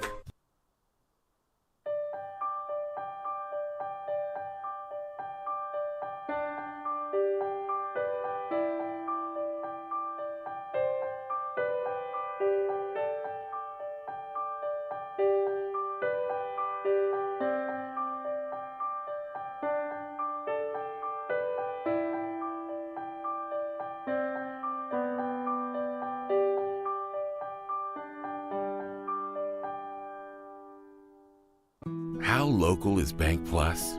We're here, and here. And we're with you here, and here. Wherever, whenever you need us. We make our banking decisions right here because local means more than a location. It means a commitment to deliver more for our customers and our communities. Your bank, your plus, Bank Plus. With McAllister's Choose 2, you bring great food together. You can put any half sandwich, half spud, half salad, or cup of soup with entree. McAllister's Deli. Great food brings us together.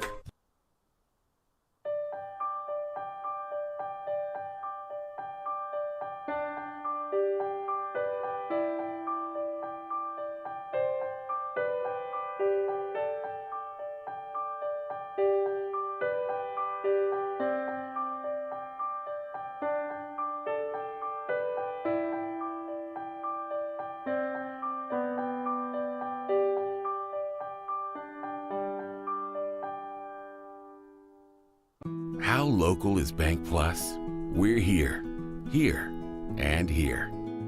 And we're with you here, and here. Wherever, whenever you need us. We make our banking decisions right here because local means more than a location. It means a commitment to deliver more for our customers and our communities. Your bank, your plus, Bank Plus. With McAllister's Choose 2, you bring great food together. You can put any half sandwich, half spud, half salad, or cup of soup with half of any other entree. McAllister's Deli. Great food brings us together.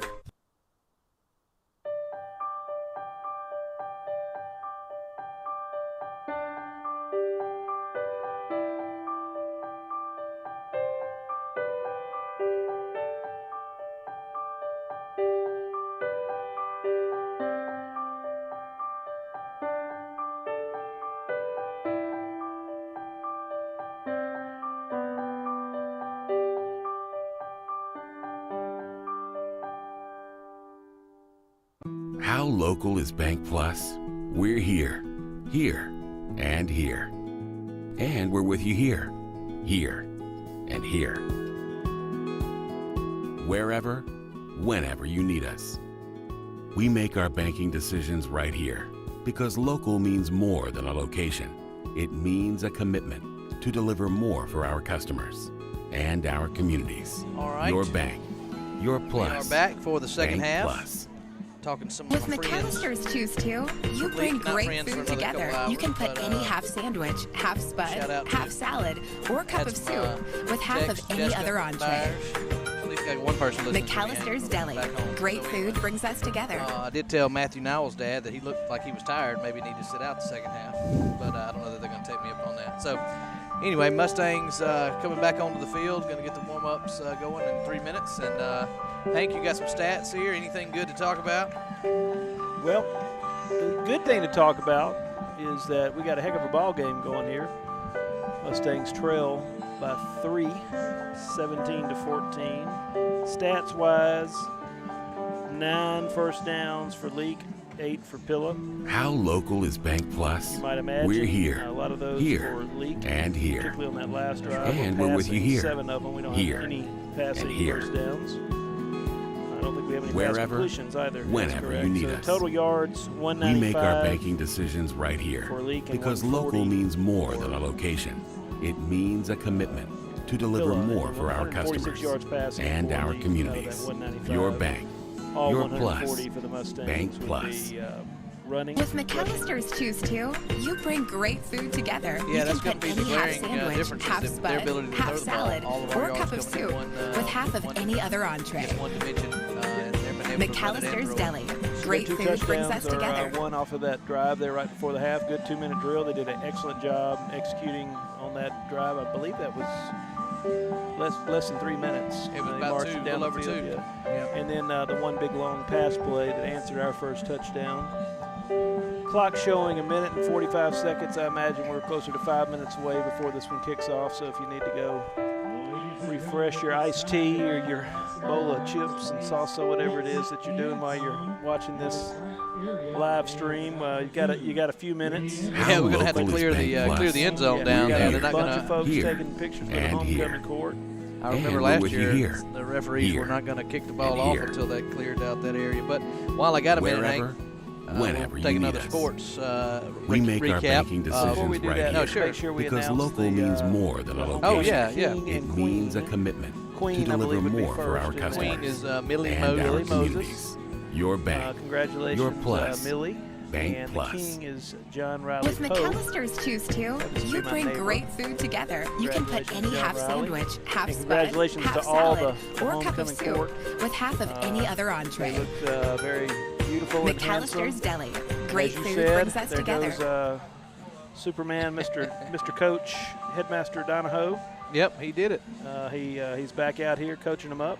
And we're going to go with the shotgun T formation. Shotgun T. Shotgun T to describe what that is. It's been effective. Now, sports report. Bring it on, brother. Right. What you going to start with? I'm going to start with soccer because that's playoffs are here. Two-time defending state Two-time champions. defending state champion girls soccer in whatever division we're in. It's a 5A Division II, I believe. Anyway, somebody will correct me. Second largest one. And we played Heritage this week. That game was on the schedule, and coincidentally enough, Heritage is our first playoff opponent. So it was interesting to get a preview of what that game's going to look like, and if it's any indication, it's going to be a great matchup here on Tuesday. Mustangs scored first, and then You might want to stop for a second. I think we're good. Did you see Larry's text? No. He says, I hear y'all talking, but commercials Yeah, are now we're still good. playing. You on see the it loop. now. We should be good. Larry, are we good? Don't ask Larry that. Anyway, so we played Heritage to a 1-1 tie because it was a non-conference deal. We didn't go into extra time. But Heritage has a really good team. They were fast, and the Mustangs are going to have all they want on Tuesday night to try to advance and defend that state championship for a third time. So come out here to Chazzy Moore Field. Yes. At Pillow Academy on 6 o'clock. At 6 o'clock on Tuesday. Against? Heritage. Yes. Pay attention, Hank. I was checking to make sure if you heard what you said. Okay. Heritage Academy. And then after that, we don't know whether we'll be hosting. There's going to be some other things. But we got to win that game first. Coach Mary Claire Brock and her staff, good luck to them. And we'll come back with some volleyball and cross country and kind of give a recap of the junior high and pee-wee season. But we are underway in the second half of this game. Charlie Robbins takes the opening kickoff of the second half, has running room this near side, but Rebels shake off their blocks really well, just kind of unable to get anything up through there. Tackled by 33 and 26, Cade McGraw and Dylan Massey. Mustangs need to come out and seize the momentum back. Absolutely. Had that fourth down and short down here didn't convert, and Leake made the Mustangs pay by promptly marching down the field pretty methodically. Less than 3 minutes to go, scoring right before the half. Mustangs now need to see if they can get that momentum back. Inside give to Alderman. He's got some good running room up near the 30 to the 29. You know, Hank, I had some discussion at halftime about the tackle there by Tyler Winston, about the call to go for it. I think if you're going to be a running team, you got to be able to get that yard. I think that was the right call. We just didn't the guy made a good play on that play, but I think the right decision was made to go for it. You just got to be able to execute. It's a good first down yardage, second down and 5 for the Mustangs. Another give to Alderman. He tries to jump over a pile and was unable to do that. 15, Camden Marble, who coincidentally enough was making that play on that fourth down play. So Marble still playing good football. Short yardage, short gain for the Mustangs. Big third down and 5 to open this drive, Hank. Mustangs need to do something here. Don't want to punt the ball back. Keep that momentum with Leake. And I imagine Leake likes what they saw on that last drive, and we'll see some more of that. A jet sweep to Charlie Robbins going to be, he has delivered a blow. Not sure who did that, Cliff. Nothing there. Kobe Kemp, No we'll gain. say. Mustangs will be forced to punt. Not the way you wanted to come out. It's like 21. Grayson McDonald was the tackler there. So Mustangs will go 3 and out and punt the ball to the receivers, 2 receivers back for the Rebels. Not the start you wanted. Griswold plenty of time to kick, and kicks that one's going back up, and it does inside the 45, and Griswold is holding his left hamstring. That's not good. We got Reuben a little hampered, and then Griswold is coming off slow to come off the field. He's actually not coming off the field. Griswold's been playing some DB tonight, and that is a place you can't be short. Not a good spot. Who is the backup punter? Backup punter's probably Seraphin, I would guess. Yeah, I would assume, but probably his worst punt of the year, and you wonder if he didn't hurt himself while he was punting. I don't know. Right. You know, looking on that defensive possession for the Rebels, I mean, they had everybody, you know, settling out for the run, and it worked out. Looks like maybe he's getting a little better. Maybe a big cramp. I don't know. I hope it's a cramp. He's walking like it's a cramp. He is. He was a hamstring cramp, though.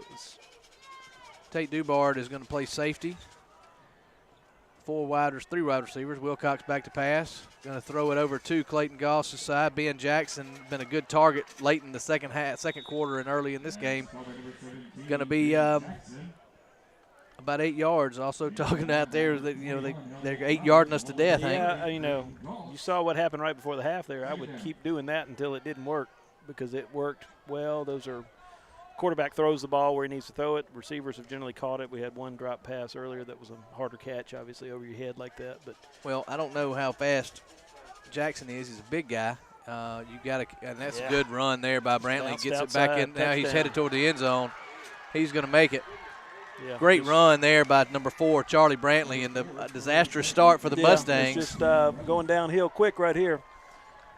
Really just does a good job. The original hole that was where the play was designed wasn't there. He bounces it outside, and no one touches him. And there you go. Momentum continues to be on the side of Leake that they seized right at the end of the half. Mustangs come out and do nothing with it on the first possession. And what was that, 2 plays? Yeah, that was a burst that we hadn't seen out of their running backs. Now we'll on to attempt another PAT. He's got 1 field goal and looks like now 3 PATs. That one is good. Yeah, he's favoring that left pole there on the goal, and I hope he doesn't have many more chances to. No, I hope to he's hit done. it. Hope he's done kicking tonight. 9:28 to go, third quarter. Mustangs give up a touchdown on the first drive for the Rebels. So the kickoff team will come out and try to get your offense settled down, Hank. You got to, you know, you got plenty of time. It's just a 10-point deficit, but you can't start panicking now. But you got to be able to try to mix some things up and get this defense off balance. They seem to have your number right now. They do, and we do not have their number on our defense. All of a sudden is not stopping them, and so we need to control the ball and keep it out of their hands because they're hot on offense. Yeah, they found something the last 2 drives. We also want to give a special recognition to the 2023 MAIS Volleyball All-Stars, our seniors, Caroline Cheney. Is there a trainee out there on the PT staff down there, Hank? There is. Yeah, I see him. He's Hope he's not doing much. yeah. Hope he has a pretty uneventful night. He's bored. Hope he just wasted gas Charlie money. Robbins fumbles the kickoff, going to pick it up at the 4, and got a lot of white jerseys coming after him. Maybe he can get by him, and he's running up the field, and he's going to get should be a late tackled. Let's hit. hope that is Yes, a late it hit, is. and it is. So that turns out to be almost gonna be a big disaster. return. It's going to put the ball up around the 40-yard line. Yeah, you see that all the time. They kind of over-pursue, kind of smell blood in the water as he fumbles it, and they just but that late hit was just a little unnecessary. And that'll tack on 15 yards, give the Mustangs the ball out from, let's see where they're going to. That didn't look like 15 yards from where that looks like about, he's trying to get him off the hash. Going to place it at the 35-yard line. That tackle was made at about the 25, but. Yeah, I don't quite get that one. Anyway, we'll take what we can get. First down and 10. Better than the 2-yard line where it's looking That's like where it it was a minute ago. That's right. So what are we calling this one here? This is the shotgun tee. Shotgun tee. That's going to be False motion. start. Boy, Mustangs are stinking it up. They're going to have to get serious and get focused here. Yeah, this crowd kind of sounds like the Stopper crowd last week. Yeah, but more effective. Or less effective. Yes, they were more effective. Going to be backed up to the 30. First down and 15. Thank you, Cliff, for the water. Shotgun. Now, this is the shotgun. No, shotgun wishbone. Yeah. Dubar back to pass. Got room. Throws it into coverage, and it's intended for Elliott Flowers. Not a poorly thrown ball, just a better defended play. Matthew Nowell. Great defense. Actually threw the ball perfectly there. I thought it was a screen, but it wasn't. It looked like we were setting up the screen there. And really Tate threw the ball well there. Only one person could catch it unless they made a super acrobatic catch. Just covered. No one was open. At least our second pass attempt tonight, maybe. Third. All right. Shotgun wishbone. 2 receivers to the far side. Robbins goes in motion. The pitch is to Robbins. Trying to get upfield. And he is going to stay in bounds. That's another late hit. No, I guess he was tiptoeing along the line. Okay, it looked like it from here. The big shove out of bounds when he had already checked up some. The referee's right there. Yeah, that should have been a late hit.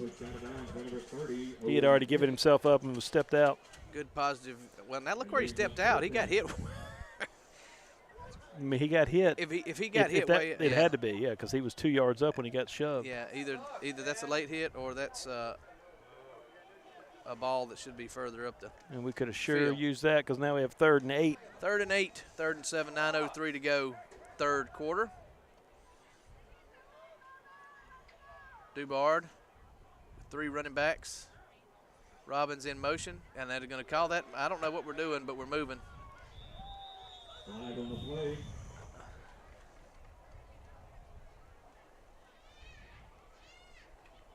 I didn't see anything there. Unless that's another encroachment.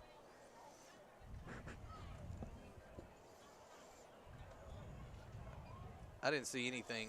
I mean, unless something was.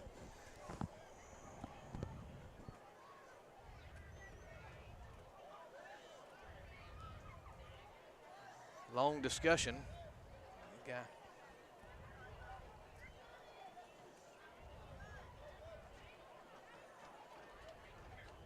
Maybe they'll wave that off.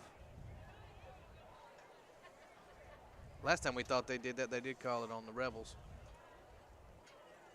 Now they're talking to Coach Pickens. I mean, I don't see how it could have been an illegal shift. No one moved. I did see that. It looks like they must be waving it off. Well, they haven't marked the ball. They haven't moved the ball. Yeah, we're breaking huddle.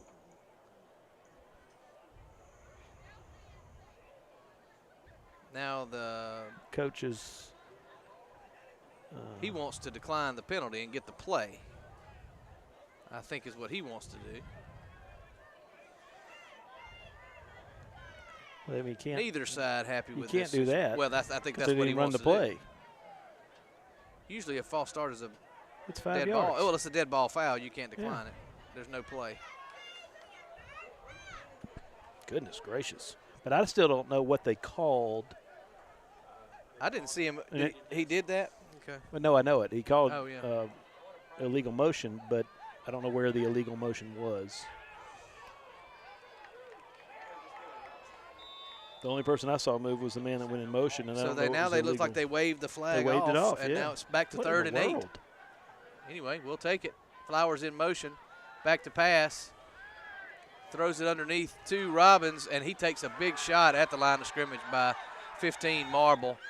And now they want another flag. No, that one shouldn't have been. Begging a little bit now. Oh, well, we completed a pass, but it was for negative yardage. No one's open. And I'm shocked by that because you would assume that no one's respecting the pass, but there's no one open. Mustangs again fail to have much of a drive. Griswold's okay, so. Ooh, be down there. 24. Austin Wiggins downs it for the Mustangs. Mustang defense was bragging on them earlier. They're going to have to find something to make some adjustments on their end and, right now and keep the Mustangs in this game.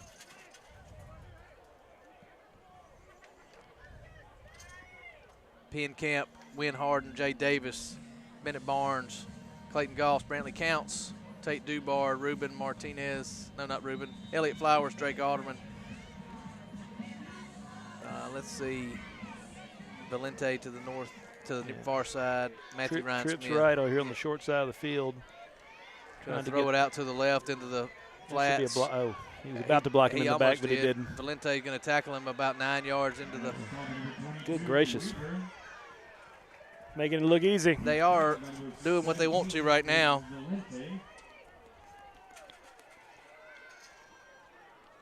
Moved the ball pretty well for a 1-5 football team. They played some good teams. 2nd down and 1, a short one. Trailed Heritage the whole game and came back, and Brantley gets upfield again and going to run into Charlie Dunn at the 41-yard line. On the Mustangs right now. So. He is not being touched. He's stopped by number 3, Charlie Dunn, along with number 9, Matthew Ryan Smith.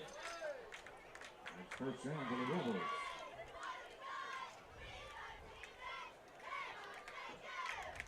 First and 10 from the 41. Wilcox throws underneath to Weaver. Tackle, almost fumbled the ball, but he's knocked out of bounds by Charlie Dunn, and Brantley Counts. Another 8 yards, Hank. Ruben Martinez is down there without his pads on. That's not a good sign. Yeah, he's been hobbling all night. He's still hobbling around.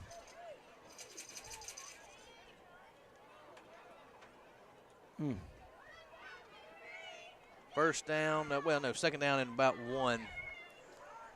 Lots of 2nd and 1s as of late. Big gashers on these. Yeah, if I'm Leake, I might throw it up top. Good. Elliott Flowers, there they go. Got a man with a step. That is intended for Matthew Nowell. Good pressure there by the Mustangs. Yeah, took him off his spot. Elliott Flowers there, and he was able to step up. And I like this quarterback, but he's sophomore. Big kid. George Wilcox.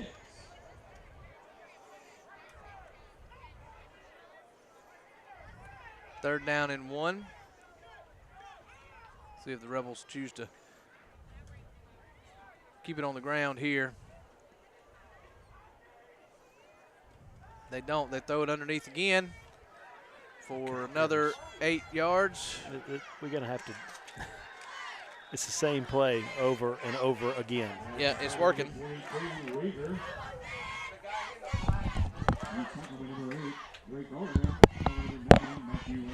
I agree. First and 10 at the 14-yard line for the Rebels.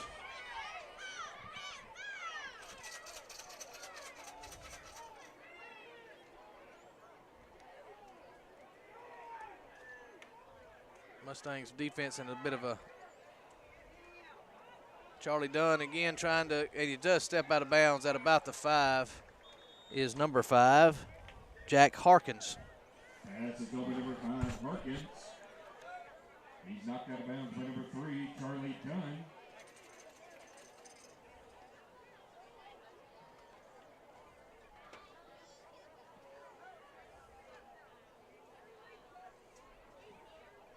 That's first and goal for the Rebels. First and goal, Rebels at the 4.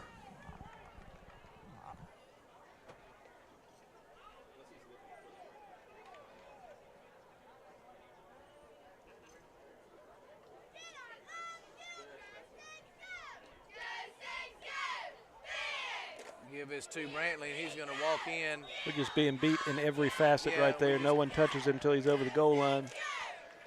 So that's it's going to be 30. 31 pending the PAT. This is just turned into a clinic. So it was 14-7. Is that right? It was.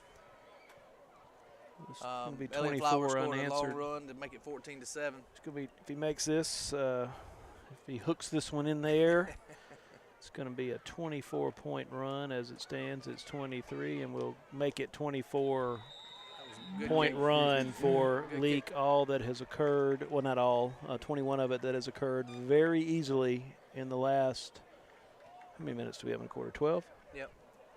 Oh, in about the last 9 minutes of the game. Mustangs are going to have to do something on offense and keep the ball away from this potent Leake attack that has unveiled itself here as of late. Yeah, way too much cushion. Yeah, and I don't know. You lost Martinez, who's been a good cover guy, or has been called into coverage tonight, and then you. I know they're trying to suck us in on that and then hit us deep, but giving up 9 yards play, not really getting a hand on these guys or getting out in the flats until they're well up the field. And if you look, it's just most of the time what they're doing is running the running the receivers out. The and slot. The slot. Yeah. Runs out and clears it, and then comes underneath with either the slot or the receiver, and it's just over and over again. And the guy that's catching the ball doesn't have anybody within 5 yards of him when he's catching it, 5 yards upfield, and there's your 10-yard play. And we got pressure, made him throw an incomplete pass. I don't know if that's the answer. Yeah, but you're not going to get any pressure on those quick passes like that. That's right. It's going to be hard to. So, and they're executing. Leake is executing. Now we'll tease it up again at his own 40. Kicks a spiral to Elliott Flowers. Hard to handle, but Elliott picks it up. Got running room on this near side. Get out here, Elliott. Get out here, Elliott. Attaboy. Try. Elliott's going to be stood up there at about the 38-yard line. So the time is now for the Mustangs, trailing by 17. Pretty much you got to stop the bleeding right here. Answer one of these touchdowns, keep the ball away from Leake, and start to claw back into this ball game where it's going to get out of hand in a hurry. Yeah, you know, some of these games where we've been behind, I've bragged on kind of their response and their intestinal fortitude. We're going to have to draw on that right now and see if you can't get this game into the fourth quarter. This is a new formation here, too. Yep. 2 tight ends to the right. Flag. Oh, goodness gracious. Illegal motion, probably. Something is not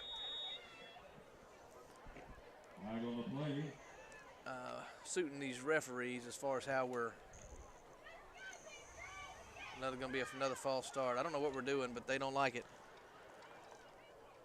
I have seen this time, sometimes this year, where it seems like we're leaning. Yeah, moving before the snap comes in, as the snap is about to be delivered, but I hadn't really picked up on it there. So I don't know what they're calling. It's not very visible. You know, it may be just, like you say, the guy in motion, but we didn't have a guy in motion there. I don't know. I don't think we did. Did we? Well, maybe he's turning up a little early. A little too early for the stripes anyway. Same formation. Tate Dubard going to be tackled there by Marble. Number 7, Tate Dubard with the quarterback keeper. Dubard hadn't run much tonight, Hank. And that reverse out takes a little more time to develop. Where he's been effective a lot this year is just a quick hitter up the middle on those reads.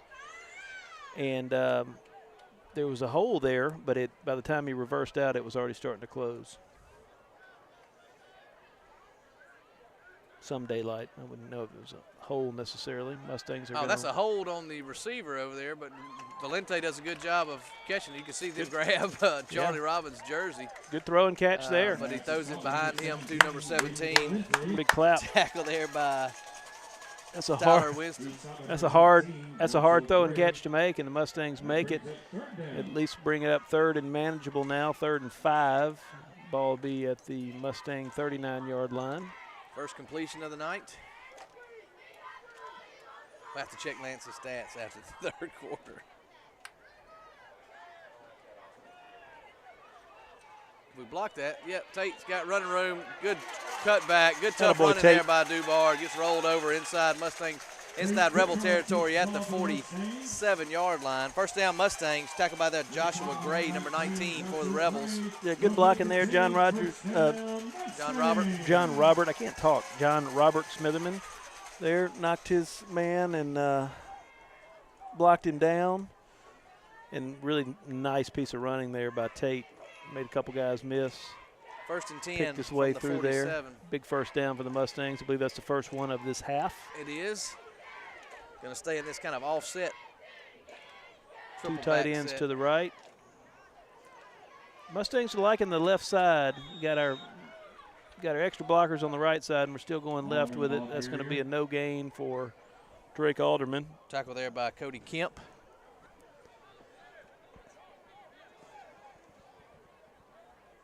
Raiders bringing in a fresh down lineman. Yep. Number 52, Garrett Joyner. Clayton Goss being looked at on the sidelines. Mustangs kind of taking a beating tonight. That's what happens when you play Leake. They are physical, and you know you played them. Give his to Charlie Robbins, and he's not going to get much. Just not blocking enough of them, Hank. Tackle there by number 16, Kobe Kemp and Ben Jackson. Contact came out. You trying not to look? Right now anyway.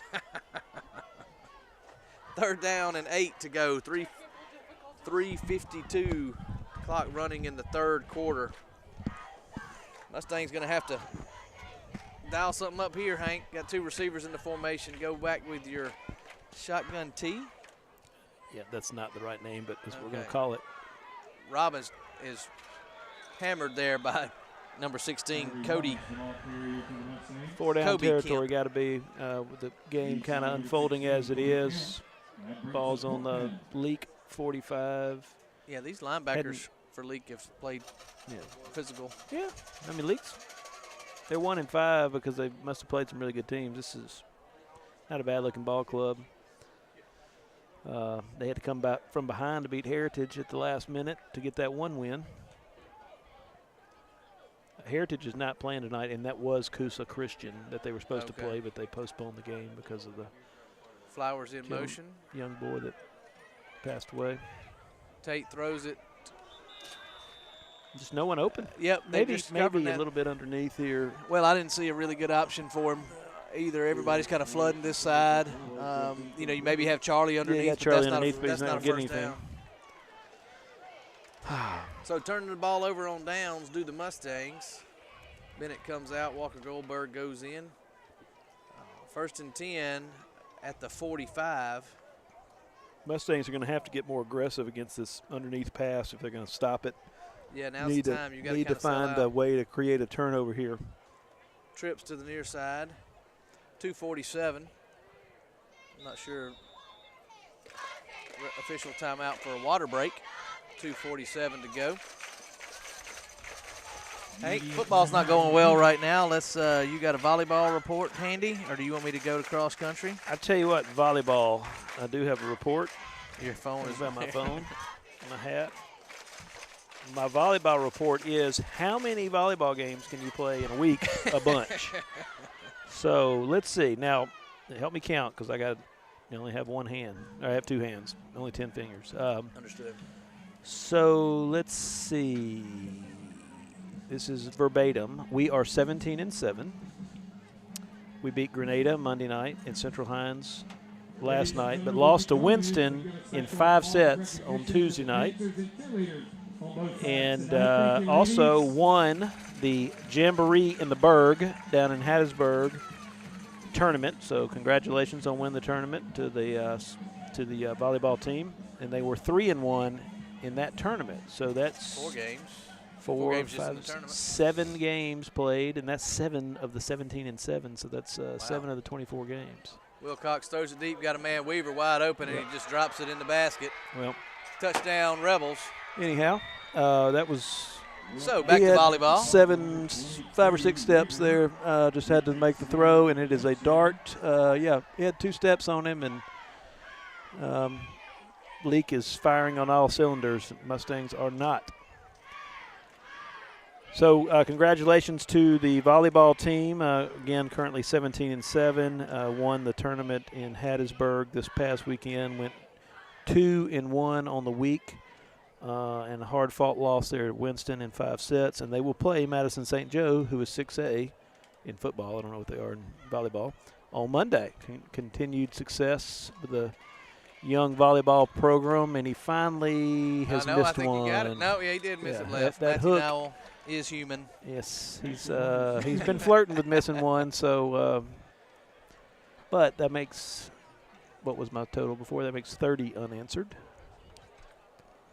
by the Mustangs, being the unanswering part. Oh yeah. So next sports report. Hey, let's talk about junior high football. Yeah, we have just completed our junior high and pee-wee seasons. Played some 4th grade games, played some B-team games. B-team, I believe, lost their opener to MRA and then won the rest of the games. Your 6th grade went undefeated. And I think by a wide margin. I don't know. They may have had a close game against Washington, if I recall, maybe a touchdown. But then everything else was pretty wide margin, like you said. Our 7th grade also had an undefeated season, 7th and 8th grade, I should say. And our junior high season came to an end with a 2-win. We're going to call it 2 with an asterisk because of the unfortunate call at Magnolia Heights. It's better than the record. Wins. That's right. Coach Tommy Acey, Peyton Turner, Neil Turner, and his crew done a good job. So they'll move on to junior high basketball. I understand maybe having some of those freshmen dressing out for the varsity maybe in the coming weeks. I'm not sure if that's the case. We'll see. Let them move up and start getting familiar with the lingo and the terminology up here. But good job by them. And the kickoff is to Charlie Robbins, taken at the 20. Gets around the near side, going to be pushed out of bounds there by 24. 24 is Braden Welch. Mustangs running out of time to do something, Hank. 2:34 to go in the 3rd. Not out of time, but definitely going to need to change on offense and defense. I mean, not doing much on offense. A little bit better the last series there, but defensively, goodness gracious, we hadn't touched anybody on the last several plays. Just Leake has made 0 mistakes. Yeah, they haven't put it on the ground and haven't given us a chance to capitalize on anything. They've executed well. Dubard brings it to the near side. Tackled there by Marble. He's been they've made some shoestring ones, yeah. But they've made a lot of tackles that were at the shoestring, getting the Mustangs on the ground when they got a shot at breaking one. And that was a classic example of that there. I think had a little running room there if he is not truly shoestring tackled. It's like Marble's got a cast on his left hand too.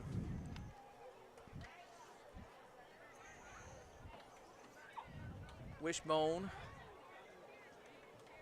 Dubard back to pass. 10 giving chase. Dubard, good block there by Wynn Harden. Dubard decides to get upfield, and he delivers a pretty good hit to Marble. Good job there by both guys. Good Tate's got some fight in him, I'll tell you that. Was Charlie not listening? Or maybe he just wants us to remind everybody that the 6th grade went undefeated. Yes, they were undefeated. Undefeated in 6th grade. Yep, so that'd undefeated be the class in of, 7th and 8th. Class of 2029. It's coming. Shotgun T gives to Elliott Flowers, gets across the 45. Going to be close, maybe within about 2 yards to a first down. Going to bring Depends up where the another spot is. Yeah, I think you got it. It's about a yard and a half. Yep. Clearly, going to have to go for it. Alderman comes out. Going to send in Goldberg, Camp, and Simone. This is not a defensive play. Let's see what those three but sound do. like defensive players. Going to send Matthew Ryan. Elliott Flowers comes out of the formation. Going to go under center. Call him offsides. Right. We got him. That's the first mistake other than a penalty that the Rebels have made. Good discipline there by the offensive line not to flinch. So that will be 5 yards marked off against the Rebels and result in a first down. Get it right up at midfield, just across for the Mustangs. 1 minute to go. I don't know what it's a very obvious penalty. Yes. Offsides. There you go. I'm not sure about the conference. Benu is not sure why it took so long to figure that one out. It will result in a first down. All right. Got some more footballs. All right. The game within the game. Let's see if let's make a big show of hands. What in the world is going on? You're on my headset. I am not on your headset. You're on my cord. Ripping my headset off. So clock runs, 1 minute to go, third quarter. Goldberg in the power I. Trying something different, and it is much more of the same. No gain there for the senior running back, Charlie Robbins. Leake tackles well. They have certainly tackled better than we have tonight. We've tackled better in other games, but this has not been our best night at tackling. And since about 2 minutes to go in the second quarter, we haven't been close enough to tackle anybody. It's hard to tackle when you're out of position and get cushion. All right, here we go. It's a nice spiral. Got running room up the middle. Dubard going to be right at the first down stick for a 9-yard gain, maybe 8. Dubard's running tough. That has opened up the last couple times. Throw the ball back onto the field. Ooh, wouldn't that be a heck of a note? Brings up the end of the third quarter. Moves us to the fourth. I want to recognize, like we did, I recognize all the cheerleaders, junior high and varsity, dancers, junior high and varsity, and the band down on the field. But Ryder Cup report won't do any good either, Charlie. I appreciate the help, unless they're already playing, unless we've gained some ground. Tough go for the Americans in Rome. But let's see, I did text Coach Gary about his cross-country team. This week they had a meet in, let's see, trying to find my text. I think we had some, there we go. The varsity girls didn't run, or the soccer players didn't run because they had the game, but ran against a bunch of schools in multiple states. 14 out of our 18 runners ran their personal best. Merrick Coleman set a pillow record, previously held by Porter Spell at 18:43.42. The new 5K record by Merrick on Monday, it was 18:28.15. Emma Beckwith set a new 5K girls record. And we're going to be hosting a meet. I think the big news for the out of cross country, we're going to be hosting a cross country meet at Floorwood. Yeah, that's going to be October 11th. It's going to be neat. There's a couple of YouTube videos out there that you can search. Coach Gary wanted me to recognize the Floor County, Anwan Brown, and the rest of the board of supervisors. Here it is. There it is. Thank you. Touchdown, Mustangs. Talk a little more cross country. I've been holding out on knowing that one was coming. Oh, the flea flicker. Yeah. Oh, I didn't see who threw it. I was reading my text. Clayton Goss to Aiden Valente. So I said to the coach, I said, Coach, you can't even tell me you didn't think I could keep You got anything special? He said, maybe. He said, but we missed it twice wide open in practice, so I told him he better hit it. That was a little, Rich Coleman wanted me to say, he tried to get me to say razzle-dazzle last week, and I'll say it there. That was a little razzle-dazzle. That was a razzle-dazzle. Trickeration, as you might say. But, so Mustangs get a touchdown, much needed. Coach Gary has just got it going on. Coach Gary is he's got it going on there. We start talking about it, and then all of a sudden, touchdown Mustangs.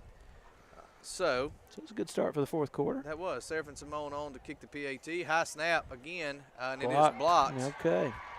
So snap coming in high. Short-lived momentum there. But 17 points, though, because they missed one. That's right, 37-20. So Mustangs showing some signs of life here in the fourth quarter. See if the defense can't figure out the Rebel offense here. Again, October 11th, good job by Coach Gary and cooperation with the county and Anwan Brown helping make that a big event. Hopefully there's a lot of participation, a lot of schools, and again, good luck to all of those runners. So I think that's all our reports. Now we got to get back. Now we got to go win a football game. Yeah, that would be nice. Let me think. Basketball will start for girls October towards the end of the month. Yeah, October 3 weeks. 24th. Let's see what else. If we've missed a sport that's going on right now, let us know and we'll get a report.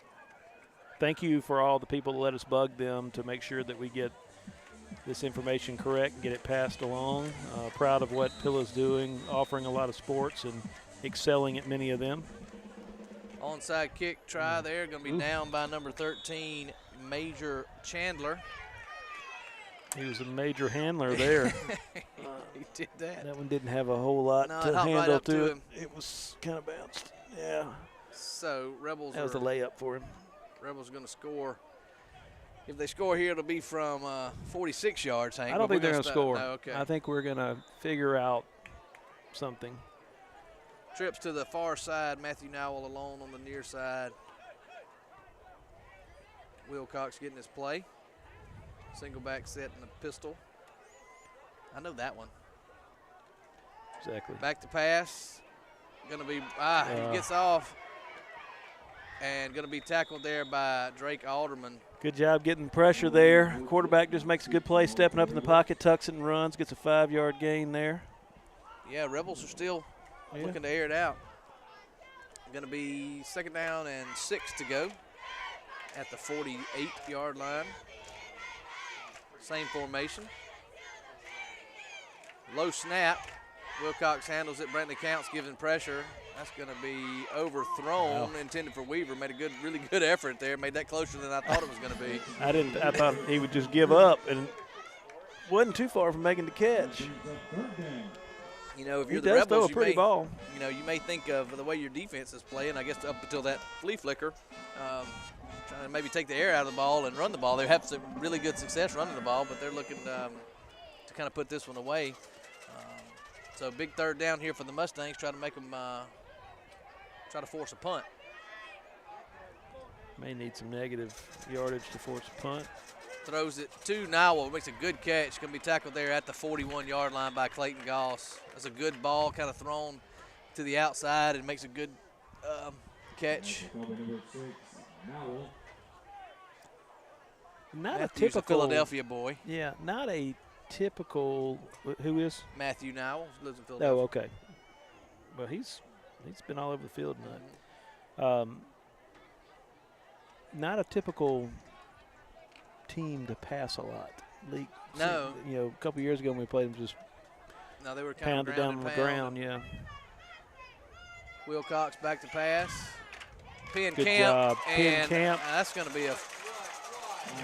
What are they going to call? A face mask? No. Looks like maybe a hold. Yeah, it can't be a face mask. This guy's not throwing a hold, though. Yeah, he was in the. Brantley Counts and Penn Camp there for the sack. Let's see what the penalty is. Coach Crowder's Coach begging Crowder wants to decline it. Holding against the Rebels. He will decline it, so that will be a sack. Penn Camp, and I believe that was Brantley. It was. Both of them got in there quickly. This is the first time we've had some, and maybe we're just kind of selling out and putting the guys on the island, but you got to move him off his spot because when he's there and can set his feet, he's been pretty accurate, and we haven't been able to cover anybody back there on that when he's had a lot of time. He's been able to throw it over our defenders. You know, they've been so successful in these short routes. Kind of surprised they went away from that. Now they're going to go deep Wilcox again. With Harden. And we got a guy that, what a wow. catch. Did he catch what that ball? He did. What a catch. Goodness gracious. I thought he could have gotten a penalty called against Goss, too. Yeah, Goss never really got turned around, but he caught that ball and almost kind of pinned it against Goss. Wow. No, he didn't pin it against him, but he did a good job concentrating, bring that one in. Well thrown balls. We do have a flag back here, though. That looks It looks like it's going to be holding because they're all walking back. Mustangs catch a break. Wow. Man, hate to negate that catch. I'll take it from a Mustang standpoint, but that was a great catch. Still put it in his highlight reel. Yeah, that's right. Put that on.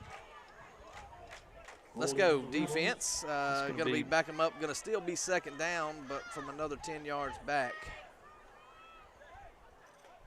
So it should be around. That's showing second and 29. Scoreboard operator down there is already got it up on the. Yeah, Mr. Blaylock is on point. 29 to go on this second down play. 10:32 to go in the game. I don't believe it's 29 though. Should be right about 30. If it's two holding penalties. It's 30 to. Anyway, second and 28. Yeah, fixed it. Wilcox back to pass. Mustangs get him again. Goldberg, Penn Camp, and Jay Davis. What's your 3rd and 35 play? Hey, man, it's going the right direction, baby. You know, I'm glad they're doing this, but 3rd down and 35. I mean, the Mustangs have shown a lot of not much ability to put together a drive, and I just think they're playing into the Mustangs' hands right now. Well, and they had run the ball effectively. Sure.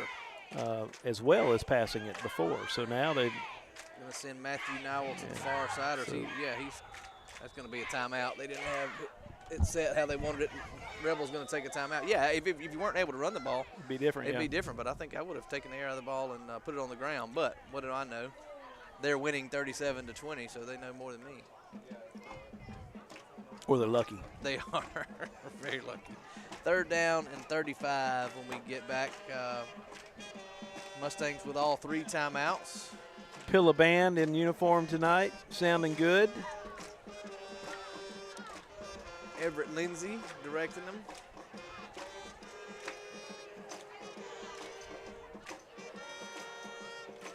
Hartley, how about a band shot? Will the camera turn that way? Oh, he doesn't have a headset on. He probably can't hear me. We got to plug Hartley into the production.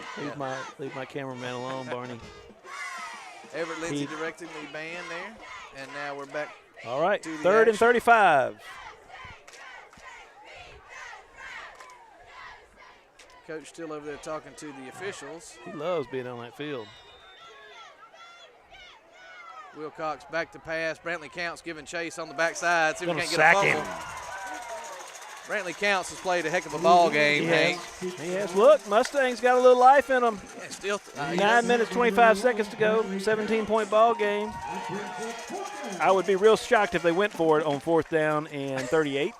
And what a big opportunity to change the field position. I mean, at one point, we had a ball caught at the 10-yard line. If you remember. That's where he was tackled. He was tackled at the 10. Seth Martin. After that nice catch, and see if the Mustangs come after this. I think I would. Yeah, just can't afford to get the runner running into. Don't get it. Not a great punt. Going to be Watch fall out, at Valente. the 45. Yep. Going to roll Ooh. to about the 35. Mustangs will take over there. Think they'll fall. Best for another, punt of the night. Think they'll fall for another flea flicker. You know, wouldn't surprise me. I know. Let's give it a shot. Because I can tell you they hadn't been too worried about the run. I mean, but I'll give them credit, though, on the few times we've thrown it and got our feet set and, able to throw the ball. Coverage was good.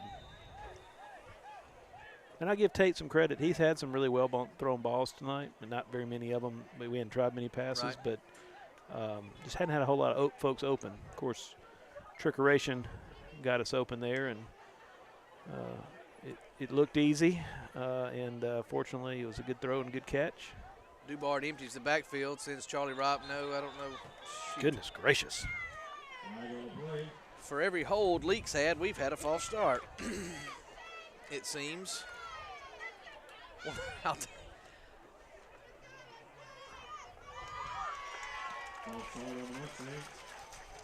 Woo. I just think I'd hold it a little bit before I started. I don't know. It's been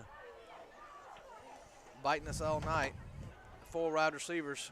Dubar back to pass. He's got the guy out here. He's going to run up. try to avoid a guy and going to get tackled. That Marble has been delivering some blows tonight. Yeah. Along with his other Rebel teammates on defense. They played a really good game.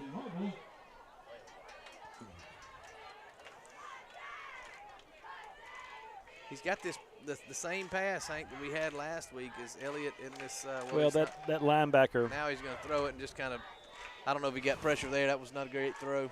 Yeah, I don't know if it's exactly different, but I think number 9, the guy that covered him there, is really playing that ball, playing that receiver, excuse me. But the other night, it looked like they were way off our slot man, and that outside linebacker was either further in or committed to stunning or something. Just looked more open. Valente Griswold along with Flowers to the near side. Throws it, got a man open, and is Griswold. Did he catch that ball? I thought he did, yeah. Yeah. All right. The Rebels don't think so, but we're going to the replay. Catch. Yep. All right. Confirmed, right?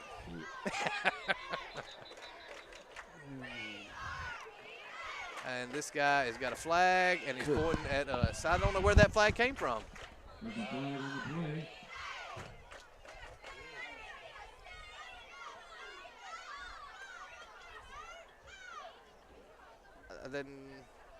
I didn't see it. Let's see what he calls.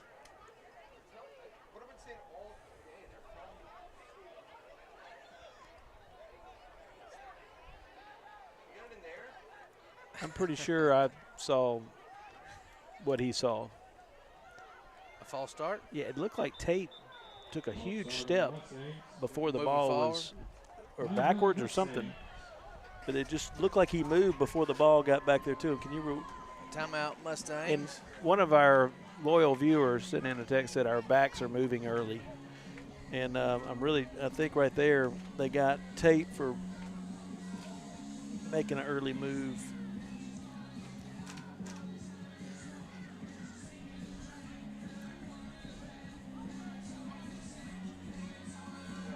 Watch his foot.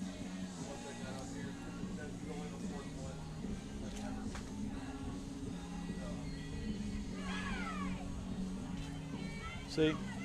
I don't know if that's it. I don't know if he can move back or not. Go back one more time. We've got time. See if there's anybody else that moves. Because, they've called it like 8 times tonight. No, he doesn't move. Was it here? That's yeah, the it guy should have that been from that side, yeah.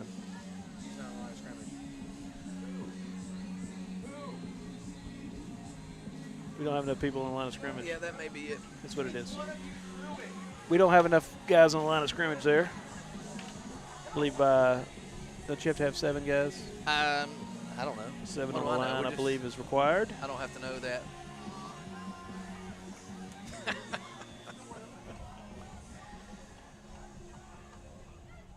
Dubard back to pass. Got a man over the middle. Good throw. Elliott Flowers retrieves it. Going to get back to the original line of scrimmage. Dubard's pass is called by number 21, Elliott Flowers. 4th down and 10. 7:15 to go. Mustangs trailing 17 points.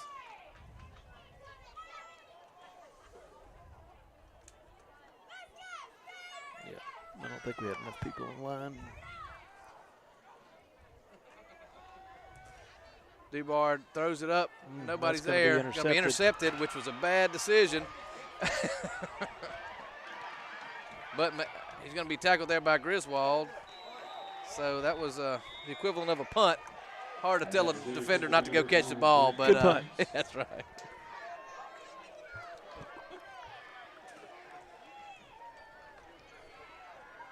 So it'd be interesting to see if Leake comes out this time and either goes with the short passes or runs the ball. My guess is you're going to see him run it. I think I would. They didn't have Mustangs were settling out and bringing pressure then. Getting good pressure on that one. A lot of bad things can happen. Fumble the ball, throw a. There's the run. And that's and another penalty. flag. This time, And this is the first game of the season? I like it, though. False start against the Rebels. This time it went against the right team. If you're a Mustang fan. If you're a Mustang.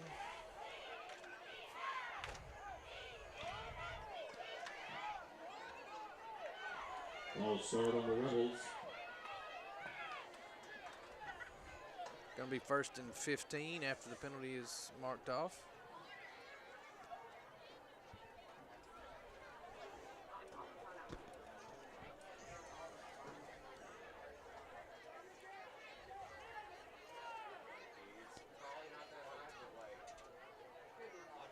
Wilcox is going to give to, is that Brantley? Yep, good job there by Matthew Ryan holding him up. Short gain, almost back to the original line of scrimmage, going to be 2nd and about 11. Clock becoming an issue here, 6:30 to go. Bennett Barnes goes into the defensive formation, sorry. Goldberg comes off.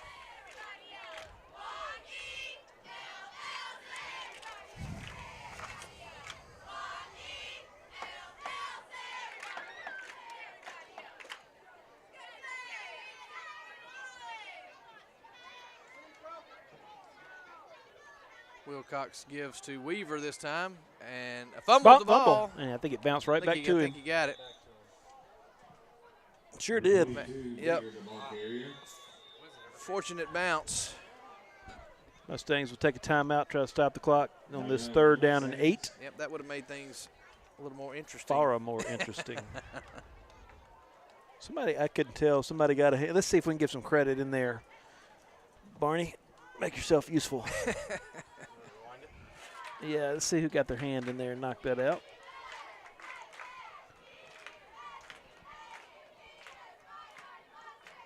That is number 8. Drake Alderman. As you might expect. Usually around the football. Thank you for our sponsors. You see them going across the screen. Appreciate you supporting this broadcast, and the Pill Academy Mustangs. Means a lot to bring this to folks can't be here. Mr. Bruneau, you need about a 3 foot more. Appreciate our scoreboard sponsors. Appreciate our Hartley, get in the game. fireworks and cannon displays from all the supporters. Macy made it up here. Well, good throw, Macy. Should try out for softball, Macy. Macy Lamb threw it all the way up to the 3rd. She didn't play softball? No. She's just, that's surprising. I know. Wilcox back to throw, given pressure by Drake. There we and he go. throws it under in short, intended for Matthew Nowell. So that will stop the clock with 5:50. Bring up 4th down. Force another punt. Yep, absolutely. How about a punt return? That's what I'm calling for. All right. To the house. The coaches didn't tell you. If you're with me. They didn't tell you we were going to return a punt, and you just hadn't told me about it, like the flea flicker. Well, Barney's the soothsayer. Barney, we're going to return or not? Look, I'm calling for it. I'm calling a block. I'm calling for, yeah. I sense something is about to happen good. I don't think we've. Over his head. No. Block it. No. Oh. Punt return. Oh, flag. How about that? Did you guess that was going to happen? Yeah. Oh. There's another one. No, that's legal. When the ball hits the ground? I would think so, but let's see. Let's back him up. Man, these guys are going to have some sore shoulders tomorrow from throwing all these flags. Let's see. They're giving it against the Rebels. Back them on up. Yeah, make them do it again. See, that's what it's going to be. Oh, okay. It's a multi-step process. Step 1, penalty. Step 2, something good is about to happen. Holding, been doing it all night, and they've been calling it all night too, so.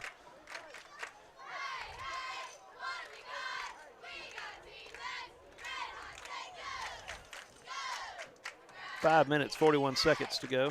So it would be nice to somehow get a quick score for the Mustangs. Oh, yeah. Oh, yeah. Interesting return formation here. So now we're getting. And that's a good idea because he's punting it short. They've got right. Valente in here to catch it and hopefully run with it if it is a short punt that he can get under. 5 minutes, 30 seconds. They're going to let the clock run down. Now they're going to use the clock. Good snap.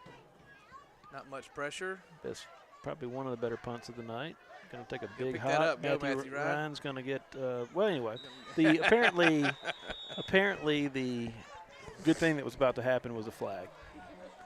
Now, you could feel, yes. Yeah, I knew something was up.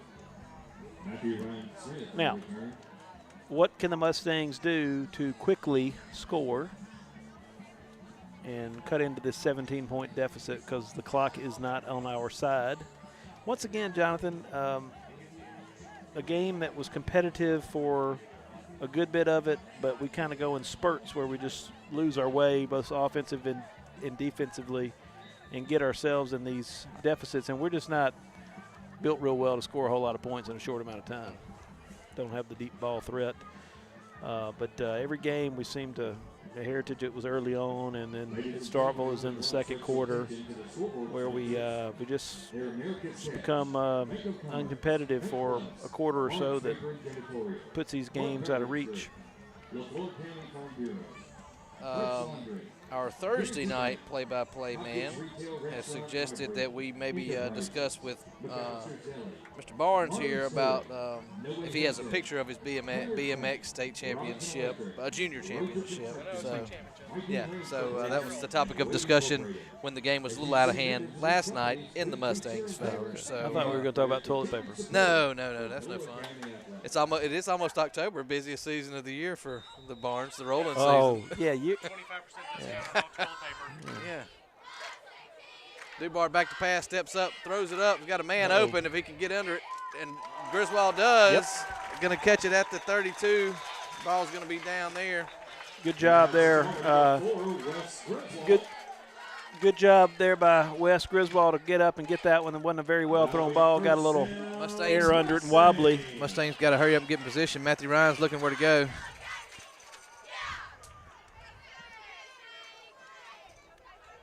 Going to send Valente to the far side along with Flowers and Griswold. Dubar back to pass. Throws it to no one on the sidelines over here. We're going to get tackled there by number 30. Yeah, he did a good job there to get out of the tackle box and just throw it away. No one is.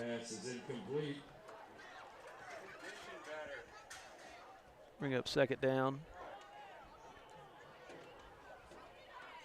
Hit's going to come off the field. And clock is stopped here with the incompletion.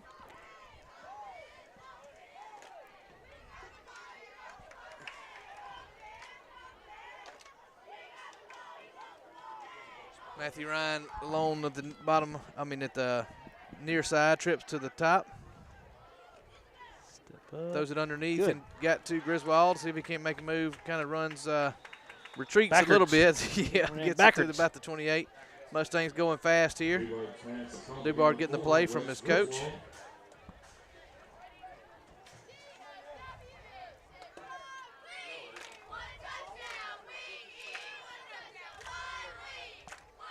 Dubart again back to pass, throws it up, looking for Matthew Ryan, going to be intercepted into the end zone by Charlie Brantley.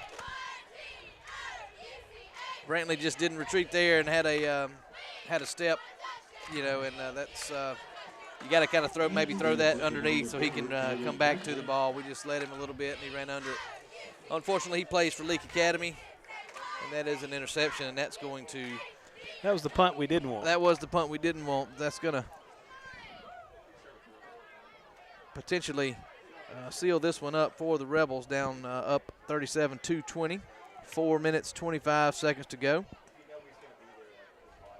As you said, Hank, Mustangs going to be home or going to be at Bill Davis Field for a unusual road game against Delta Streets. First time we played Delta Streets. Officially, we've had some scrimmages. Yeah, it'll be the first time in football. We've played them in basketball and soccer. But it will be the first time we played them in football. That will be Thursday night. Fall break is Friday and Monday. So Mustangs will try to get off the losing streak. We're on a 3-game losing streak. Leake Academy is going to go to 2-5. as will the Mustangs. Don't give up, Jonathan. I'm not giving up. You never know what's going to happen. Okay. Oh, you told me we were going to return that punt. No, I said there's going to be a penalty, right? Oh, okay. Remember? Jay Ooh. Davis holding Attaboy, on Jay. for dear life, and the Mustangs help him out. Tackle Weaver for a short gain. Mustangs with just one remaining timeout. Probably will use it. Probably won't use it, I don't guess, at this point. Not this play, but after this play. If we were to stop them, I think I would use it because they're going to milk off 15 seconds here from there. It's going to be down to 2:54.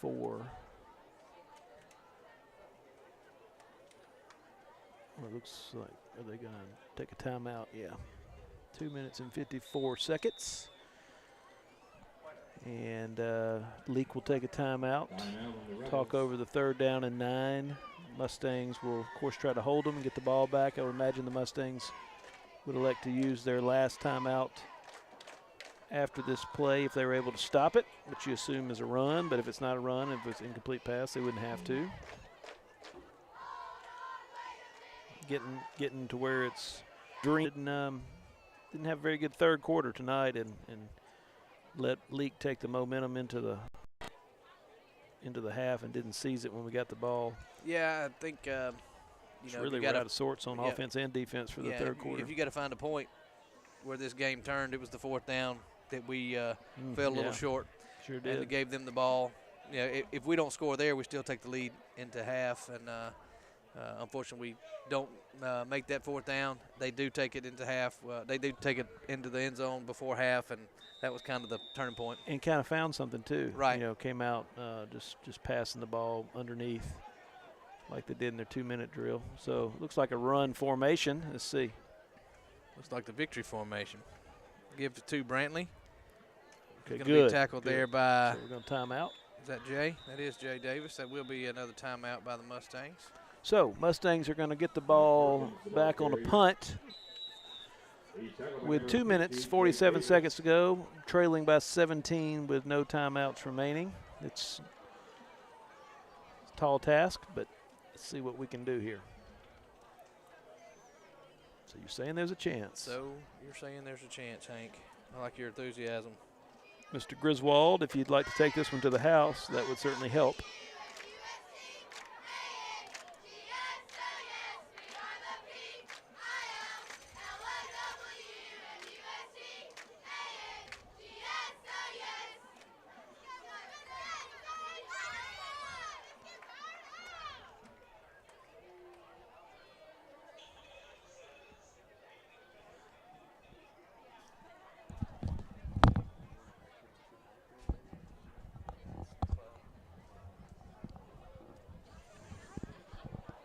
So Rebels will come out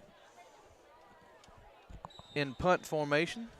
See if we send both guys out there, or are we going to come after this? Yeah. Griswold is back to punt. He's back to receive. I mean, back to receive, my fault. He switch teams. He's still a Mustang. Martin's been the punter for the Rebels. They are going to come after it, and Valente almost gets it. Good-looking punt, but just not very long, and Griswold is not going to pick that up. Going to be down at the 41 where the Mustangs will take over.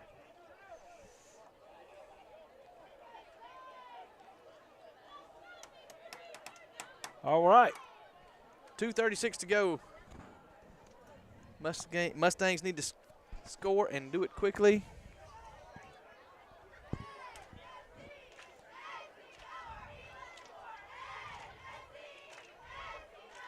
Flowers, Griswold, Valente, and now we're going to huddle up.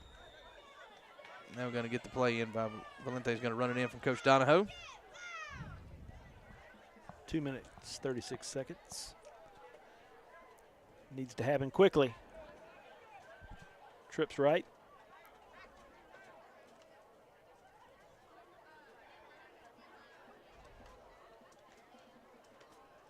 Griswold spins and takes another hit from the Leake linebacker, number 16, Kobe Kemp.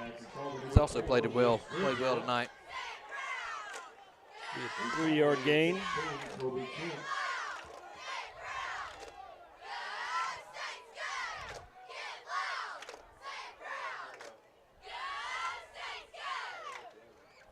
Pass is caught by Elliott Flowers, gets it across the 40, gets into Rebel territory. First down, Mustangs. Good job by Elliott just sitting there settling in that zone. And Tate makes a nice throw to him. Results in a nice first down for the Mustangs. Clock will start running as Mustangs are going to snap this with about 2 minutes to go. Chains are set. Dubar throws it again over the middle. Sails on him. Intended for Flowers. Clock will stop. Going to be second down and 10. Probably not a bad thing that ball was high. No. To stop the clock because it wasn't going to be a big gain. Mustangs time to put a plan together.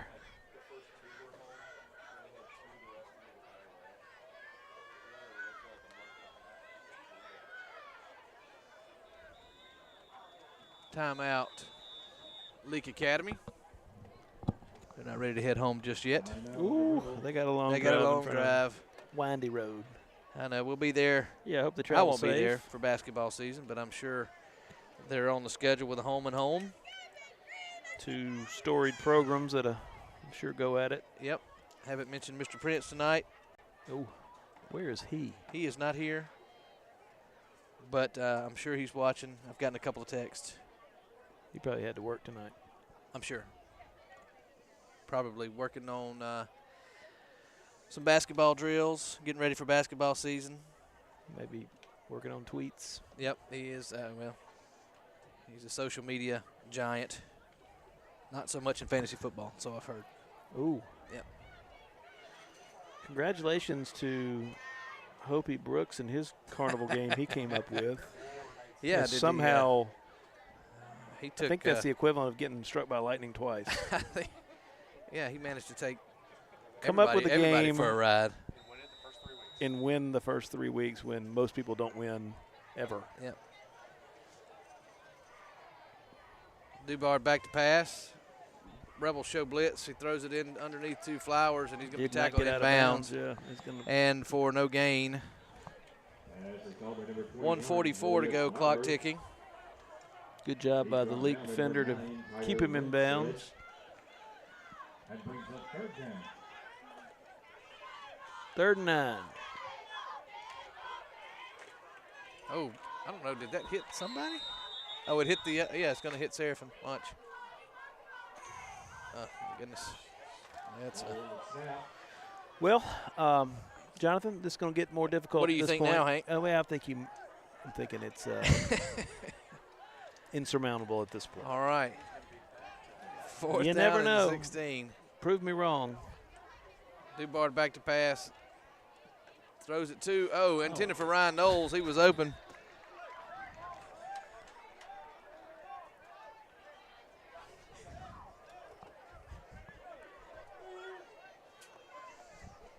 Well, so that'll be a turnover on downs.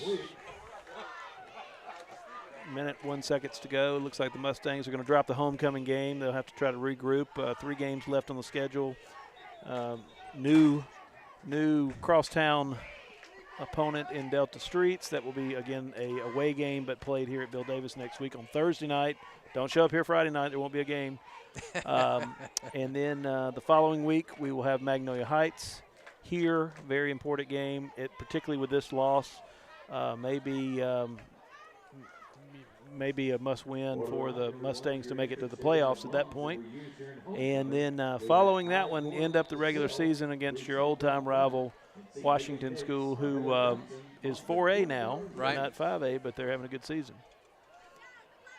Victory formation for the Rebels. Hopefully that's something we'll hear tomorrow night, too. At least some people hope that. Hopefully we'll hear victory formation for the Bulldogs as well. Well, I'm sure there will be victory formation in that game. Imagine there's going to be a victory formation in both.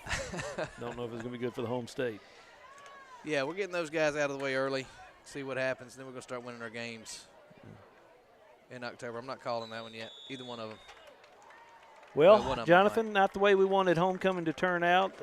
Just again, Mustangs go cold for a quarter, and that ends up being the difference. It absolutely does. Thanks, Cliff.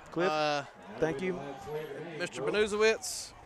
Hartley, always a pleasure. Hank, enjoyed it. Hartley never goes cold. Hartley never goes cold. He's always locked in, dialed in. Jonathan, that guy down there is wearing the same shorts you wear. Anyway, Hank, safe travels tomorrow. And listen, we'll get them next week. Safe travels to all our friends from Leake Academy and everybody traveling tonight and everybody traveling this weekend. We'll see you next week.